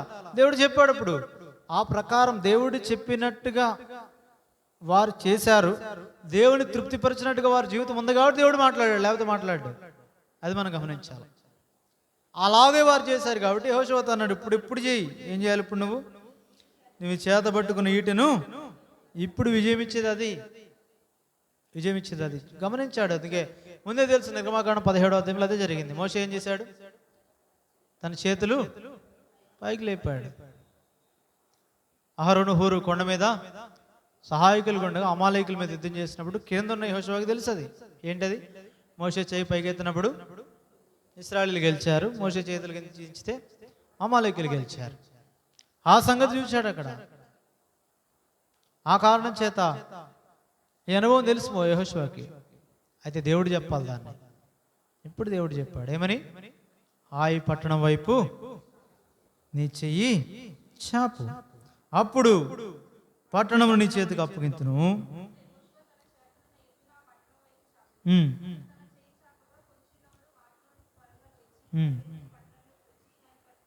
అప్పుడే తగులు పెట్టి అంటే జరిగిన స్ట్రాటజీ చొప్పున జరిగిపోతున్నాయి పనులు, కానీ విజయం ఇచ్చేది మాత్రం యెహోవా మాట చొప్పున. యెహోషువ ఏం చేశాడు? ఇటు పట్టుకున్నాడు, చేయి చూపించాడు. దేవుడు చెప్పినట్టు చేశాడు కాబట్టి తనకు తెలిసి ఇంకా మళ్ళీ కొత్తగా బోధించక్కర్లేదు, దించి టెస్ట్ చేసుకోక్కర్లేదు. మోషేలాగా మోషే అయితే చేతులు ఎంతసేపు ఎత్తలేక దించాడు కాబట్టి ఏమైంది? అమాలేకీయులకి విజయం వచ్చింది. ఇప్పుడు సపోర్ట్ ఇచ్చారు. ఇద్దరు రాయి తెచ్చి రాయి మీద కూర్చోబెట్టి ఇద్దరు తల పక్క పెట్టి చేతులు లేపారు అహరోను. ఇంకెప్పుడు మళ్ళీ దించలేదు. ఇంకా టెస్టింగ్ అవసరం లేదు యెహోషువకి. పట్టుకొని ఉండడమే కష్టమే, కానీ పట్టుకొని ఉండవలసింది, ఎందుకంటే వారికి విజయం అవసరం. యెహోషువ కూడా చిన్నవాడేం కాదు. సరే చదవండి.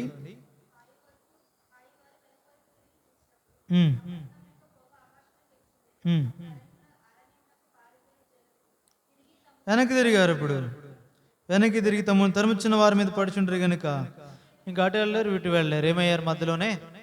అలాగే జరిగింది అక్కడ. ఎవరైతే దేవుని ప్రజలను తరుముతూ ఈ పరిస్థితుల్లోనికి వారిని తెస్తారు, వాళ్ళ పరిస్థితి అలాగే అవుతుంది. అది ఐగుప్తుల విషయంలో చూసాం, అక్కడ ఇక్కడ కూడా అంతే. హాయి వారి విషయంలో చూస్తాం. ఎవరైతే దేవుని ప్రజలకు అట్లాంటి ఆటంకం కలిగి అంటే వాళ్ళని ఏంటి చేయలేకుండా బ్లాక్ చేయడానికి వస్తారో వాళ్ళు బ్లాక్ అవుతారు. ప్రభు రాకున్నప్పుడు కూడా అంతే. ఇశ్రాయేల్ ప్రజల మీద, ఇశ్రాయేల్ రాజ్యం మీద అలాగే చేస్తారు. అన్ని దేశాలు తిరగబడతాయి. అందరికి ఏమీ చేయలేని పరిస్థితుల్లో ఇశ్రాయేల్ బ్లాక్ చేద్దాం ట్రై చేస్తారు. అప్పుడు మిగిలిన వాళ్ళందరూ వారి బయట వారి లోపల కూడా దేవుడు ఉన్నాడు. ఆ కారణం చేత వారు బ్లాక్ అవుతారు. అదే చెప్తాడు, వాళ్ళు తవ్విన గోతిలో వాళ్ళు పడతారు. అదే సంగతి ఇక్కడ కూడా జరిగింది. వెంటనే అటు ఇటు ఇంకేడు తప్పించుకోవడానికి లేదు. ఇక్కడ వీళ్ళని హతం చేశారు, పట్టణంలో ఉన్న వాళ్ళందరినీ హతం చేశారు, ఎవడు తప్పించుకోలేదు. 22వ వచనం.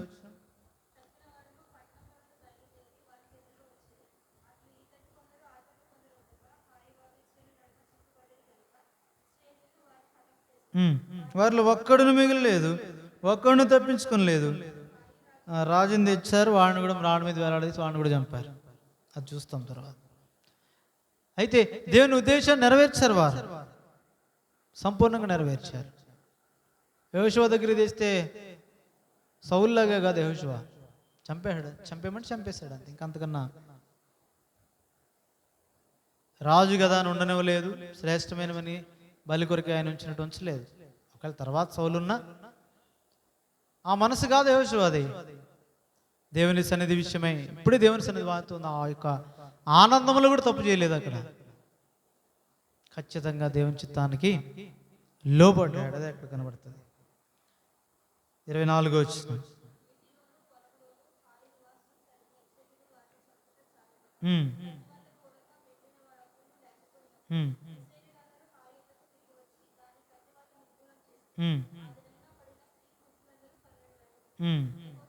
యెహోషువ హాయి నివాసులందరినీ నిర్మూలం చేయ వరకు వీటిని పట్టుకుని చాచిన తన చేతిని తిరిగి ముడుచుకోలేదు, అలాగే పట్టుకున్నాడు. ఎందుకంటే యెహోషువకు తెలుసు ఏమని, విజయం ఇచ్చేది ప్రభు. ఇప్పుడు నేను దేవుని సన్నిధిని నా దగ్గర నుంచి పోగొట్టుకోలేను, నా ప్రజల మధ్య నుంచి నా దేవుడిని బయటికి వెళ్ళనివ్వకూడదు.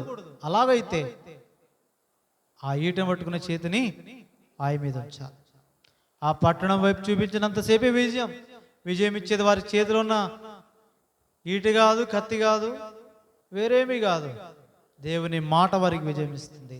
దేవుని మాటకు చూపించే విధేయత వారికి విజయం ఇస్తుంది. అది యెహోషువ ఎరిగాడు కాబట్టి సరైన నాయకుడు ఇప్పుడు చూపించాడు నాయకత్వాన్ని. నాయకత్వం అంటే ముందెళ్ళిపోయి నరికేయడం కాదు, ముందెళ్ళిపోయి చేసేయడం కాదు, ప్రజలతో నిలిచి ఉండడం.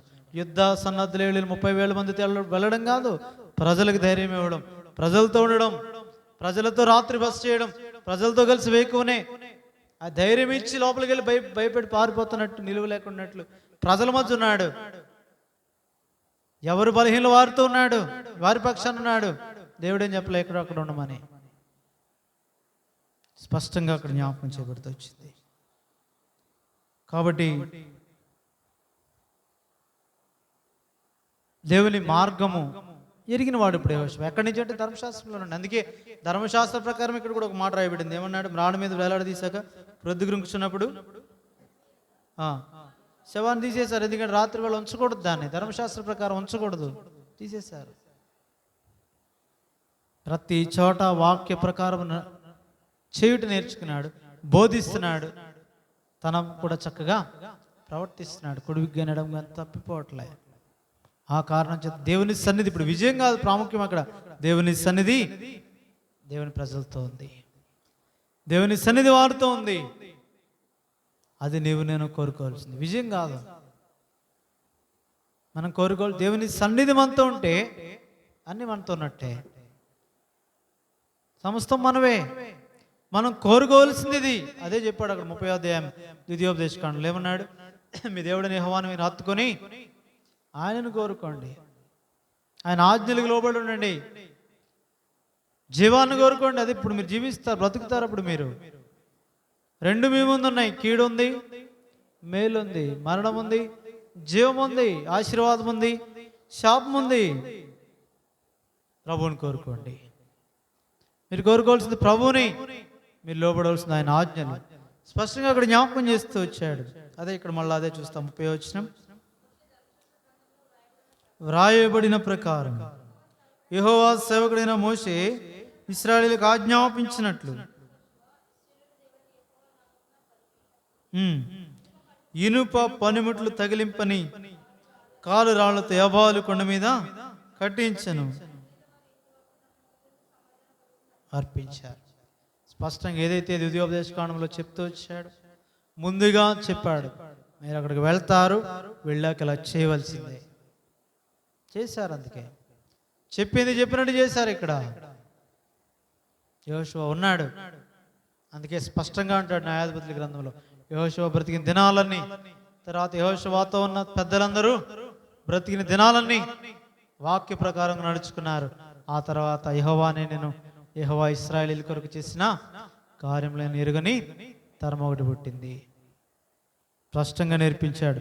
తాను చేశాడు, బోధించాడు, నేర్పించాడు. నీకు నాకు ఇది అవసరం, నేర్చుకున్న తగిన సంగతులు ఇవి. కాబట్టి అయాబాలు కొండ మీద బలిపీఠం కట్టారు. ఏ పనిముట్లు, ఇనుప పనిముట్లతో చేసినవి కాదు. కాబట్టి అలా బలిపీఠం కట్టిన తర్వాత యెహోవాకు దహన బలులు, సమాధాన బలులు అర్పించారు. ఎందుకంటే దేనికి సాదృశ్యం అంటే అది ఎప్పుడైనా యెహోవా కొండ మీద ఏం చేయాలి వారు? ఇప్పుడు తర్వాత ఏం చేయాలి? ఏం చేశారు? శాపవచనం చదవాల. వాళ్ళకి శాపములో చిక్కున్న, శాపానికి కారణం ఏంటి? ద్వితీయోపదేశకాండం 28లో కనబడుద్ది కదా. ఆశీర్వాదానికి కారణం ఉంది మొదటి 14 వచనాల్లో. తర్వాత వచనాలన్నిటికీ శాపమునకు కారణాలు ఉన్నాయి. ఏ కారణం చేతైనా మీ మీదకి మీరు శాపం తెచ్చుకుంటే, ఎందుకంటే మీరు శాపగ్రస్తులు కాదు, మీరెవరు? ఆశీర్వదించబడిన వారు. మిమ్మల్ని ఎవడు శపించలేడు, ఆయన కూడా శపించడు. మీ మీదకి మీరే శాపం తెచ్చుకుంటారు. ఎప్పుడు? ఆయన ఆజ్ఞలు కానీ, ఆయన కట్టడలు కానీ, ఆయన న్యాయ విధులు కానీ మీరితే మీ మీదకి మీరు శాపం తెచ్చుకుంటే, ఈ శాపం వచ్చిన యాబాలు కొండ మీద చదవక ముందు ఏం చేస్తున్నాడు? అక్కడ బలిపీఠం మీద, ఎరిజిమి కొండ మీద కాదు బలిపీఠం, ఎక్కడ? యాబాలు కొండ మీద. మీరు ఎప్పుడు పాపం చేసినా శాపానికి పాత్రలు మీరు. మీ పాపమే మిమ్మల్ని పట్టుకుంటుంది. మీ పాపంలో వచ్చే జీతమే మీ మరణం. అది మీ పాపం బట్టి మిమ్మల్ని చుట్టుకుంటుంది. మీరు ఎప్పుడు పాపం చేసినా పశ్చాత్తాపడితే, బలర్పించబడితే మరలా మీకేమొస్తుంది? ఆ లోయ దాటి గిరిజీమి కొండ కనబడుతుంది. అక్కడ ఆశీర్వాదము పొందగోరుతున్నారా? ఎక్కడికి రావాలి మీరు? బలిపీఠం దగ్గరికి రావాలి. ఈ బలిపీఠం దగ్గరికి వచ్చి బలర్పించబడి పాపం క్షమించబడి శుద్ధీకరించబడితే తప్ప ఈ శాపం ఆశీర్వాదంగా మార్చబడదు. మరొక మాట, మరొక వైపు నేను చూస్తే, మీరు ఏ పాపం చిక్కుని ఎప్పుడు శాపగ్రస్తులై దేవునికి దూరస్తులైపోయినా మరలా దేవుని సన్నిధిని కనుకొని ఆశీర్వదించి దేవుని వైపు మీకు రావాలంటే బలిపీఠమే మీకు మార్గం. ఆ బలిపీఠమే ప్రభువైన యేసుక్రీస్తు. ఆ బలర్పించబడిన వాడే ప్రభువైన యేసుక్రీస్తు. నిత్యమైన బలిగా నీ కొరకే నా కొరకే కలువరి శిలువలో, ఆ కొండ మీద, కలువరి గిరిలో, ఆ శిలువపై బలిగా అర్పించబడ్డాడు. ఇక్కడ 2 మాటలు వాడాడు, దహన బలి, సమాధాన బలి. తను సంపూర్తిగా ప్రభుకు అప్పగించుకొని తండ్రితో సమాధానపరిచే క్రియను ఇక్కడ చూపిస్తున్నాడు. ఇక్కడ వాక్య ప్రకారం అది కలువరి శిలువలో మిగిలిన పాప ప్రాయశ్చిత్తం కొరకైన కాదు, అదిగా చూపించేది ఇక్కడ. అది పాప పరిహారార్థ బలి. లేదంటే 53వ అధ్యాయంలో ఏమంటాడు యెషయా గ్రంథంలో? అపరాధ పరిహారార్థ బలి అన్నాడు. ఆ బలి కాదు ఇక్కడ చూపించేది. ఇక్కడ ఏ బలి చూపిస్తున్నాడు? దహన బలి, సమాధాన బలి. ఇది ఎవరికి? ఇది మొట్టమొదటిసారి పాపిగా ఉండి పాపం నుండి త్రిప్పబడి పరిశుద్ధాత్మ చేత ఒప్పించబడి రక్షణార్థమైన మానవ మనసుకు వచ్చే నూతన జన్మానుభవం కాదు ఇది. నీవు ఇశ్రాయేలీయుడు అయ్యండి, దేవుని ఇశ్రాయేలు అయ్యండి, దేవుని ప్రజవయండి, దేవునికి స్వాతంత్రం ఇస్తే స్వేచ్ఛగా పరిశుద్ధుల స్వాస్థ్యములో ఆయన ఆజ్ఞలు అనుసరించి నడుచుకొని ఆ విశ్రాంతిలో ప్రవేశించేదానికి బదులుగా ఆజ్ఞలు మీరి ఆత్మకు అవిధేయత చూపించి వాక్యానికి దూరస్థుడమై సంఘములో ఉండక నీవుగా నీ మీదకి తెచ్చుకున్న శాపాన్ని బట్టి ఇప్పుడు క్రీస్తు యేసునందున వారికి ఏ శిక్షా విధి లేదని ప్రభు చెప్తుంటే ఇప్పుడు క్రీస్తునందు నీ ఉండని కారణాన్ని బట్టి నీ మీదకి నీవు తెచ్చుకున్న శిక్షావిధికి తిరిగి సమకూర్చబడి నిమిత్తమే నీలో పశ్చాత్తాప హృదయం వస్తే ఇప్పుడు అపరాధ పరిహారార్థ బలి కాదు, దహన బలిగా ప్రభు నీ కోసం అర్పించుకోవాలి. ప్రతి అవయవం వేరు చేయబడాలి. దహన బలి అంటే మరి కష్టమైంది అది. ప్రతి అవయవం వేరు చేయబడాలి. దాన్నే 22వ అధ్యాయంలో అదే మాటలు వాడాడు. ఇస్సాకును ఏ బలి ఏమన్నాడు దేవుడు? దహన బలి అన్నాడు. అక్కడ చాలా కష్టమైంది అది. ప్రతి అవయవాన్ని వేరు చేయాలా చంపిన తర్వాత. కాబట్టి ఇలాంటి దహన బలిగా ఆయన అర్పించుకుంటే తప్ప తర్వాత ఏ బలి? సమాధాన బలి. ఇప్పుడు ఆయన నీ కొరకే నీ యావత్ బాధలో బాధ పొంది ఇప్పుడు ఇంకా ఆయన శ్రమ పెట్టి వాడుకుంటాం. అలాంటప్పుడు ఇంకా ఆయన బాధ పెడుతున్నాం. అంతేకాదు దాని మరొక బాధ అర్థం ఏంటంటే దహన బలిగా అర్పించుకోవడం అంటే ఆయన అర్పించబడ్డం కాదు, నిన్ను నువ్వుగా కూడా అర్పించుకోవాలా. నీ పక్షాన్ని నేను ఒక్కసారిగా అర్పించుకున్నాడు, ఇప్పుడు నీవు అర్పించుకోవాలి ఆయనకి యథార్థంగా, మనోపూర్వకంగా, ఇష్టపూర్వకంగా. ప్రతి అవయవము, ప్రతి కీలు అంటే వాక్యం ఎద్దకు వచ్చినప్పుడు అది విభజిస్తుంది. 4:12 హెబ్రీ పత్రిక ప్రకారం తలంపుల ఆలోచనలు శోధిస్తుంది. కీళ్ళు, మూలుగులు, ఎముకలు లోపల అన్ని విభజించి ఎక్కడే మాలిన్యం ఉందో, ఎక్కడే మచ్చ ఉందో 5:27 ఎఫెసీ పత్రిక ప్రకారం ఏ ముడుతుందో, ఏ కళంకం ఉందో అన్నీ చూపిస్తుంది. పవిత్ర పరిస్థితి కూడా అదే వాక్యం. ఆ గంగాళం దగ్గరికి వచ్చినప్పుడు ఆ నీరు ప్రత్యక్ష గుడారం ముందు కాళ్ళు చేతులు కడుక్కోవాలా. వాళ్ళు అది ఏం చూపిస్తుంది అంటే అది స్నానం చేసి వచ్చాడు, ఆల్రెడీ రక్షణ పొందినవాడే. అయితే ఇప్పుడు ఏం చేసుకోవాలా? పరిశుద్ధ సేవ కొరకే తన చేతులు కాళ్ళు కడుక్కోవాలా. అదే 13వ అధ్యాయంలో అక్కడ రక్షణ పొందిన వాడే ప్రభు బలలో పాల్పుచ్చుకునే సంగతిలో యోహాను సువార్త 13వ అధ్యాయంలో స్నానం చేసిన వాడు చేతులు కాళ్ళు కడుక్కుంటే చాలు. పేతురు అడుగుతాడు కదా, ముందేమో నన్ను కడగొద్దు అంటాడు. నేను నిన్ను కడగకపోతే నాతో నీకు పాలు లేదంటే, ఇప్పుడు నా కాళ్ళే కాదు మొత్తం కడుగు అంటే ప్రభు ఏమన్నాడు? స్నానం చేసావు కదా చాలు, ఇప్పుడు కాళ్ళు చేతులు కడుక్కోవాలి. ఇప్పుడు అదే గంగాళం, ఇత్తడి గంగాళం. నీకు నాకు అదే సాదృశ్యం అక్కడ ప్రత్యక్ష గుడారం దగ్గర. ఇక్కడ అదే జ్ఞాపకం చేస్తున్నాడు. ఆ బలిపీఠం ఉంటుంది ఇక్కడ.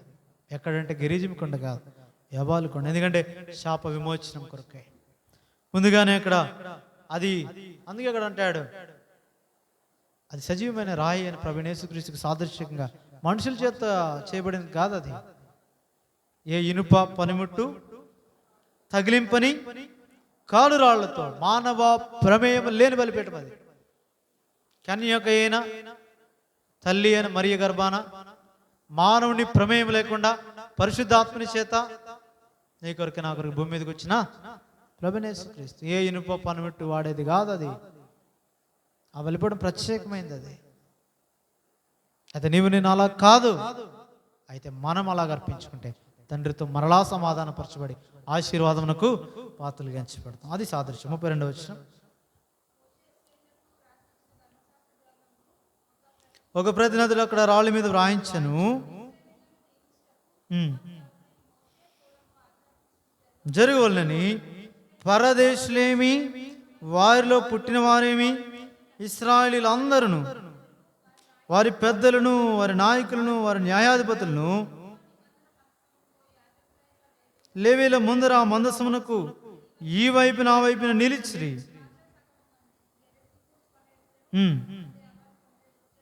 నిలువగా యోషువ వాటన్నిటిని బట్టి ఆ ధర్మశాస్త్ర వాక్యములన్నిటినీ దాని దీవెన వచనమును దాని శాప వచనమును చదివి వినిపించెను. వినిచుండగా మోషే ఆజ్ఞాపించిన వాటి అన్నిటిలో చదువుకు విడిచిపెట్టింది ఒక్కడు కూడా లేదు. ఒక్క మాట కూడా విడిచిపెట్టకుండా అన్ని చదివాడు. అంతసేపు వాళ్ళు ఉన్నారు అక్కడ. స్త్రీలు, పిల్లలు, పరదేశులను మొదలుపెట్టాడు, పరదేశంలో ముగించాడు. గమనించండి, అక్కడ పరదేశులు, మొట్టమొదటి పరదేశులు అన్నాడు. అక్కడ 33వ వచనంలో ఏమన్నాడు? పరదేశులు ఏమన్నాడు? మళ్ళీ చివరికి వచ్చేసరికి 34 చివరి మాట, పరదేశులను నిలిచిండగా. ఎందుకంటే ఐగుప్తులో నుండి వచ్చిన పరదేశులు ఉన్నారు, మధ్యలో యాత్రలో కలుసుకున్న పరదేశులు ఉన్నారు. ఇప్పుడు ఆ గరీజీబు కొండకి, యాబాల కొండకి మధ్యన ఉన్న పరదేశులు ఉన్నారు, శకెం వాళ్ళు ఉన్నారు. అక్కడ వాళ్ళు కూడా ఏం యుద్ధం చేయాలి, ఇశ్రాయేలుతో కాంప్రమైజ్ అయిపోయి, వాళ్ళతో అంటే ఇశ్రాయేలుకి లోబడిపోయి వాళ్ళతో ఉండడానికి ఉన్నారు వారు. అందుకే పరదేశులు చేర్చాడు. ఇప్పుడు ఇక్కడ పరదేశులు కూడా వాటిని వినాలి. ఇప్పుడు ఎవడు పరదేశులేమి, లోపల ఇశ్రాయేలు ఏమి, ఎవడు యెహోవా ఆజ్ఞను తిరస్కరించిన, ఆయన ఆజ్ఞకు లోబడిపోయినా, ఎవడు ధర్మశాస్త్రానికి వ్యతిరేకంగా ప్రవర్తించిన వాడు ప్రజల నుంచి కొట్టివేయబడతాడు. ఎవడు ఆజ్ఞకు లోబడినా వారు పరదేశేమి, ఇంట పుట్టిన వాడేమవుతాడు? దేవుని ప్రజ అవుతాడు. అదే అక్కడే చెప్పేశాడు. పాత నిబంధనలోనే మొదట్లోనే జ్ఞాపకం చేస్తాడు. ఎవరు పరదేశి, ఎవడు తనవాడు, ఎవడు బయటవాడు ఇక్కడే చూపించేస్తున్నాడు. ఎవడు ధర్మశాస్త్రం అనే దేవుడు వాక్యానికి లోబడుతున్నాడు వాడు తనవాడు. వాడు భౌతిక పద్ధతిలో బయట నుంచి వచ్చిన పరదేశి అయినా, ఇంట పుట్టిన ఇశ్రాయేలుడైనా, ఎవడు వాక్యానికి లోబడతాడో వాడు ఆయన వాడు, ఎవడు లోబడ్డవాడు ఆయన వాడు కాడు. అప్పుడే మాట్లాడాడు. అందుకే ప్రతి మాట కూడా, ఏ ఒక్కటి కూడా చదవకుండా, ఏది విడిచిపెట్టకుండా అన్నీ చదివాడు, అన్నీ వినిపించాడు. వాళ్ళు అన్నీ విన్నారు. అది అక్కడ జ్ఞాపకం చేయబడుతుంది. కాబట్టి నా జీవితంలో దేవుని వాక్యంలోని ప్రతి మాట చాలా ప్రశస్తమైంది. ఆత్మదేవుడు ఎప్పటికప్పుడే మాట్లాడతాడు మన యొక్క అవసరతల్లో. లోబడే కొలది మాట్లాడతాడు, లోబడే కొలది గొప్ప చేస్తాడు, లోబడే కొలది హెచ్చిస్తాడు. ఒకవేళ తప్పిపోయామా, 7వ అధ్యాయంలో ఉన్నట్టుగా ఆయన సన్నిధిని నీతో రానివ్వట్లేదా? రానిచ్చి నిమిత్తమై ప్రభు నీకు మార్గాలు చూపిస్తున్నాడు. ఆయన కోరుకోమంటున్నాడు. దేవుని యొద్దకు రండి, అప్పుడు ఆయన మీ యొద్దకు వచ్చినంటాడు యాకోబు పత్రికలో. పాపుల గురించి మాట్లాడట్లేదు, ఇప్పుడు సంఘాన్ని గురించి మాట్లాడుతున్నాడు. అన్ని జనుల గురించి మాట్లాడట్లేదు, ఇశ్రాయేలుని గురించి మాట్లాడుతున్నాడు. ఇశ్రాయేలీలు అంటే ఏంటో చూపిస్తున్నాడు. ఆయన మాట, ఆయన ధర్మశాస్త్రానికి లోబడిన వారు, క్రొత్త నిబంధనలు ఆయన ఆత్మ నడిపింపు చొప్పున నడుచుకునేవారు. సంఘం అంటే ఆయన ఆత్మ చొప్పున నడుచుకునేవారు, ఆత్మకు విధేయత చూపించేవారు, ఆత్మ యొక్క స్పర్శన ఎరిగిన వారు, ఆత్మ సంబంధులు. 2వ అధ్యాయం కొరింథీ మొదటి పత్రిక ప్రకారం ఆత్మ శరీర సంబంధాలు కాదు, ప్రకృతి సంబంధాలు కాదు, ఆత్మ సంబంధులు. ఆత్మ నియమం ఎరిగిన వారు, ఆత్మ నడవడికను కలిగిన వారు, ఆత్మ ద్వారా వాక్యం ఎరిగిన వారు. ఇప్పుడు ఇదే ధర్మశాస్త్రం. ఎవరి పత్రికలు అదే అంటాడు. ఇప్పుడు రాతి మీద కాదు, హృదయాల మీద రాశాను నా ధర్మ విధులు ఉన్నాయి. ఇప్పుడు వాక్యం మీ హృదయాల్లో ఉంది, దాన్ని అనుసరించి నడుచుకుంటే చాలు. ఇప్పుడు దాన్ని అనుసరించి నడుచుకోవాలి, ఆ వాక్యానికి లోబడాలా. లోబడితే చాలా ఆయన మనల్ని గొప్ప చేస్తాడు, మన పక్షాన్ని యుద్ధం చేస్తాడు, మనకు విజయం ఇస్తాడు. అవన్నీ తర్వాత, అన్ని మనవే, సమస్తం మీవే. అయితే చేయవలసింది ఏంటంటే ఆ వాక్యమునకు లోబడాలి. ఆ వాక్యం యొక్క గ్రహింపునిచ్చే పరిశుద్ధాత్మకు లోబడి చేయాలి. మెటికి అధ్యాయం ద్వారా ఈ సంగతులు దేవుడు జ్ఞాపకం చేస్తూ ఉంటుండగా, ఈ గొప్పదైన విజయంలో నీకు నాకు పాల్పొంపులు దేవుడు ఇస్తూ ఉంటుండగా, దానికి తగిన రీతిగా ప్రవర్తించడం దేవుడు నేర్పిస్తున్నాడు. అందుకే క్రొత్త నిబంధన అపోస్తల కార్యాలు నీ కొరకు నా కొరకు ఉంచాడు. ఆత్మ ద్వారా వారు చేసిన కార్యాలే అపోస్తల కార్యాలు. అపోస్తలుగా పిలువబడిన ఆ తరము, మొదటి తరము వారు, శిష్యులైన వారు ఆత్మ నడిపింపు చొప్పున ఎట్లా నడుచుకున్నారనే క్రమం నీ కొరకు నా కొరకు రాయించాడు. ఎందుకంటే అవి చదువుట ద్వారా ఆత్మకార్యాలు ఎలా చేస్తామనే దానికి గ్రహింపు వచ్చి నిమిత్తమై, కేవలం అది ఒక మనల్ని ఆ మార్గంలో నడిపించటకే హింట్ అంతే. ఆ తర్వాత అలవాటైపోద్ది నీకు నాకు. ఆత్మ ద్వారా నడిపించబట్టి అట్లా అలవాటైపోద్ది. ఇంకా ఫైనల్గా అందుకే అంటాడు, ఇంకా అలవాటు అయిపోయిన తర్వాత కొత్తగా ఎవడు మీకు బోధించక్కర్లేదు. ఎందుకంటే మొదటి నుంచి మీలో నిలిచున్న అభిషేకం ఉంది మీలో, ఆ పరిశుద్ధాత్మనే నడిపిస్తాడు. మెటిగిటి ధైర్యంతో ఈ లోక యాత్రలో ఉన్న ప్రతి సంగతిని క్షుణ్ణంగా, అది సంతోషకరమైనదే కావచ్చు, దుఃఖకరమైనదే కావచ్చు, భౌతికమైన కోణంతో చూస్తే కష్టమే కావచ్చు, సులువే కావచ్చు, శత్రువు చిన్నవాడే కావచ్చు, పెద్దవాడే కావచ్చు, ఏదైనప్పటికీ దేవుని ఆజ్ఞలకు లోబడి దేవుడిచ్చిన ఈ నమూనా, సంఘ నమూనా, క్రొత్త నిబంధన యాజక ధర్మం క్రమం ఇచ్చాడు. ఈ క్రమమునకు లోబడి స్థానిక సంఘముతో, తోటి సహోదరులతో, సహోదరులతో సార్వత్రిక సంఘంతో జత చేయబడిన స్థానిక సంఘంతో క్రీస్తు శిరసత్వములో చక్కగా ఆత్మ ద్వారా నడిపించబడట ద్వారా విజయభూమి మీద నిలబడి నిత్యరాజ్యంలో ప్రభుత్వ సదాకాలం ఉన్నట్టుకే దేవుని వాక్యములకు లోబడి ఆత్మకు లోబడి కొనసాగుటను బట్టి పరిశుద్ధాత్ముడు దానిలో మనకు పాలు భాగం ఇచ్చటకై సిద్ధపరచునుగా ప్రార్థన చేసుకుంటా. ప్రేమగల పరలోకమందున మా తండ్రి, మరొకసారి వందనాలు. నీ కృపను బట్టి ఈ సాయంకాల సమయంలో మరొకసారి నీ యొక్క వాక్యమును మాకు కూడా ఇచ్చినావు. ఇశ్రాయేలీయుల జీవితంలో యెహోషువ నాయకత్వంలో మరలా నీ సన్నిధిని వారు పొందారు, విజయం ఇచ్చావు. నీ వాక్యము, నీ మాట నెరవేర్చు నీ వాక్యాన్ని వారు విన్నారు, రాసి పెట్టినారు. అక్కడ శాపం కూడా ఉంది, దాని నుంచి విడిపించబడి నిమిత్తం ముందుగానే ఒక బలిపీఠం ఇచ్చావు. దహన బలి, సమాధాన బలిని వారు అర్పించారు. మెట్టుకు వారి క్రమము విజయం పొందిన వెంటనే దేవుని సన్నిధి వారితో ఉండగానే వారు ఆశీర్వదించబడుతున్నారు. వారి ఆశీర్వాదాల వైపు చూసి గర్విస్తున్నారు. వారి గర్వాన్ని బట్టి నీవు వారిని చెదరగొడుతున్నావు, తీర్పుకి వెళ్ళిపోతున్నారు. నీ విధించిన తీర్పు తాళలేక పశ్చాత్తాపంతో మళ్ళీ నీ వైపు చూస్తున్నారు. మళ్ళీ నీ వారి యొద్దకు నీ సన్నిధి పంపిస్తున్నావు, మళ్ళీ వారు నీకు లోబడుతున్నారు. ఈ క్రమం అప్పటి నుండి నేటి వరకు కూడా మార్పు చెందలేదు. అయితే మేము అలా తప్పిపోకుండా దయచేసి సహాయం చేయండి. ఈ మానవ స్వభావంలో మేము ఇరుకుని పడి ఉన్నాం. శరీరానికి చోటు ఇవ్వకుండా ఆత్మ విధేయులమే, ఆత్మ పూర్ణులుగా ఉండి ఆత్మ నియమం చెప్పు నడుచుకోవడానికి సహాయం చేయండి. ఎల్లప్పుడూ నీ మాతో నివసించాలని నీవు కోరి ఉంటుండగా మా విధేయతను బట్టి, మా గర్వాన్ని బట్టి మేము మీకు దూరస్థులమైపోయి మీ సన్నిధి మాతో రాకుండా చేసుకుని మళ్ళా నీ తీర్పుకు లోనై వ్యతిరేక్త పరిస్థితులు మా మీద మళ్ళా పశ్చాత్తాపడి మళ్ళా నీ సన్నిధిని కోరి, దేవా కృప విస్తరించింది కదా అని పాపం ముందు నిలిచిండుకున్న కృపనివ్వండి. నీ కార్యాల్లో పౌరుషం కలిగి కొనసాగటకు సహాయం చేయండి. మేము కాదు, మా జీవితంలో నీవే కనబడుటకై మమ్మల్ని మీకు అప్పగించుకుంటున్నాం. శరీరక్రియలు చంపి ఆత్మ ద్వారా నడిపించబట్టకు సహాయం చేయండి. మాకేమైనా స్వాతంత్రం శరీరక్రియలకు వాడకుండా ఆత్మ ఫలాన్ని ఫలించుటకు సహాయం చేయండి. ఇట్లా మేము నీకు అప్పగించుకుంటూ ఏమైనా వాక్యాన్ని బట్టి నిన్ను స్తుతిస్తూ లోబడుతూ ఎవరి ద్వారా అయితే ఈ సంగతులు మాకు నేర్పించిన నిమిత్తమే దృష్టాంతములుగా పెట్టావు, వారిని పట్టుకుని నీకు వందనాలు. మెట్టుకు మేము నిన్ను చూస్తూ ఈ యాత్రలో నీ వైపు కొనసాగట కృపనివ్వండి. ఇక్కడ వచ్చి నీ ప్రజలను బట్టి నేను స్తుతిస్తున్నాం, వారిని ఆశీర్వదించండి. ఎత్తుపడిన వాక్యాన్ని నేర్కటి ఫలింపించండి. దానికి లోబడి కొనసాగట కృపనివ్వండి. నీ మీదనే మనసు పెట్టుకోవడానికి సహాయం చేయండి. ఎవరైతే నీ మీద లోక సంబంధమైన జ్ఞానము, ధనము, పేరు ఏమైతే ఉన్నాయో ఎవరి జీవితాల్లో వాటి మీద కూడా మనసు పెట్టుకున్నారు, దేవమనస్కులు దేవుని రాజ్యాన్ని స్వతంత్రించుకోలేరని ఎరిగి సంపూర్తిగా నీ మీద ఆనుకున్నట్టు ద్వారా లోక సంబంధమైన లేదంటే మానవ సంబంధమైన భౌతిక సంబంధమైన ఏది కూడా వారికి భూమి మీద సంతోషమవుతూ పరలోకంలో చేర్చదని గుర్తెరిగి సంపూర్తిగా నీ మీద ఆధారపడి కొనసాగట కృపనివ్వండి. నీ ప్రజలు మరో వారి గృహాలకు వెళ్తున్నారు. నీ దీవెనల ఆశీర్వాదంతో శాంతి సమాధానంతో నీ ముఖ కాంతివారిని పంపించండి. ఏ తెగులే దుష్టుడు వారిని పట్టుకున్న కృపనివ్వండి.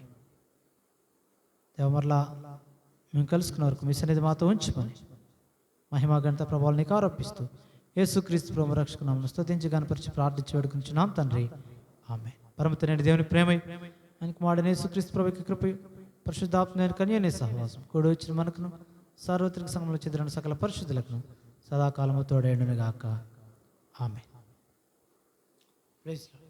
Praise lord.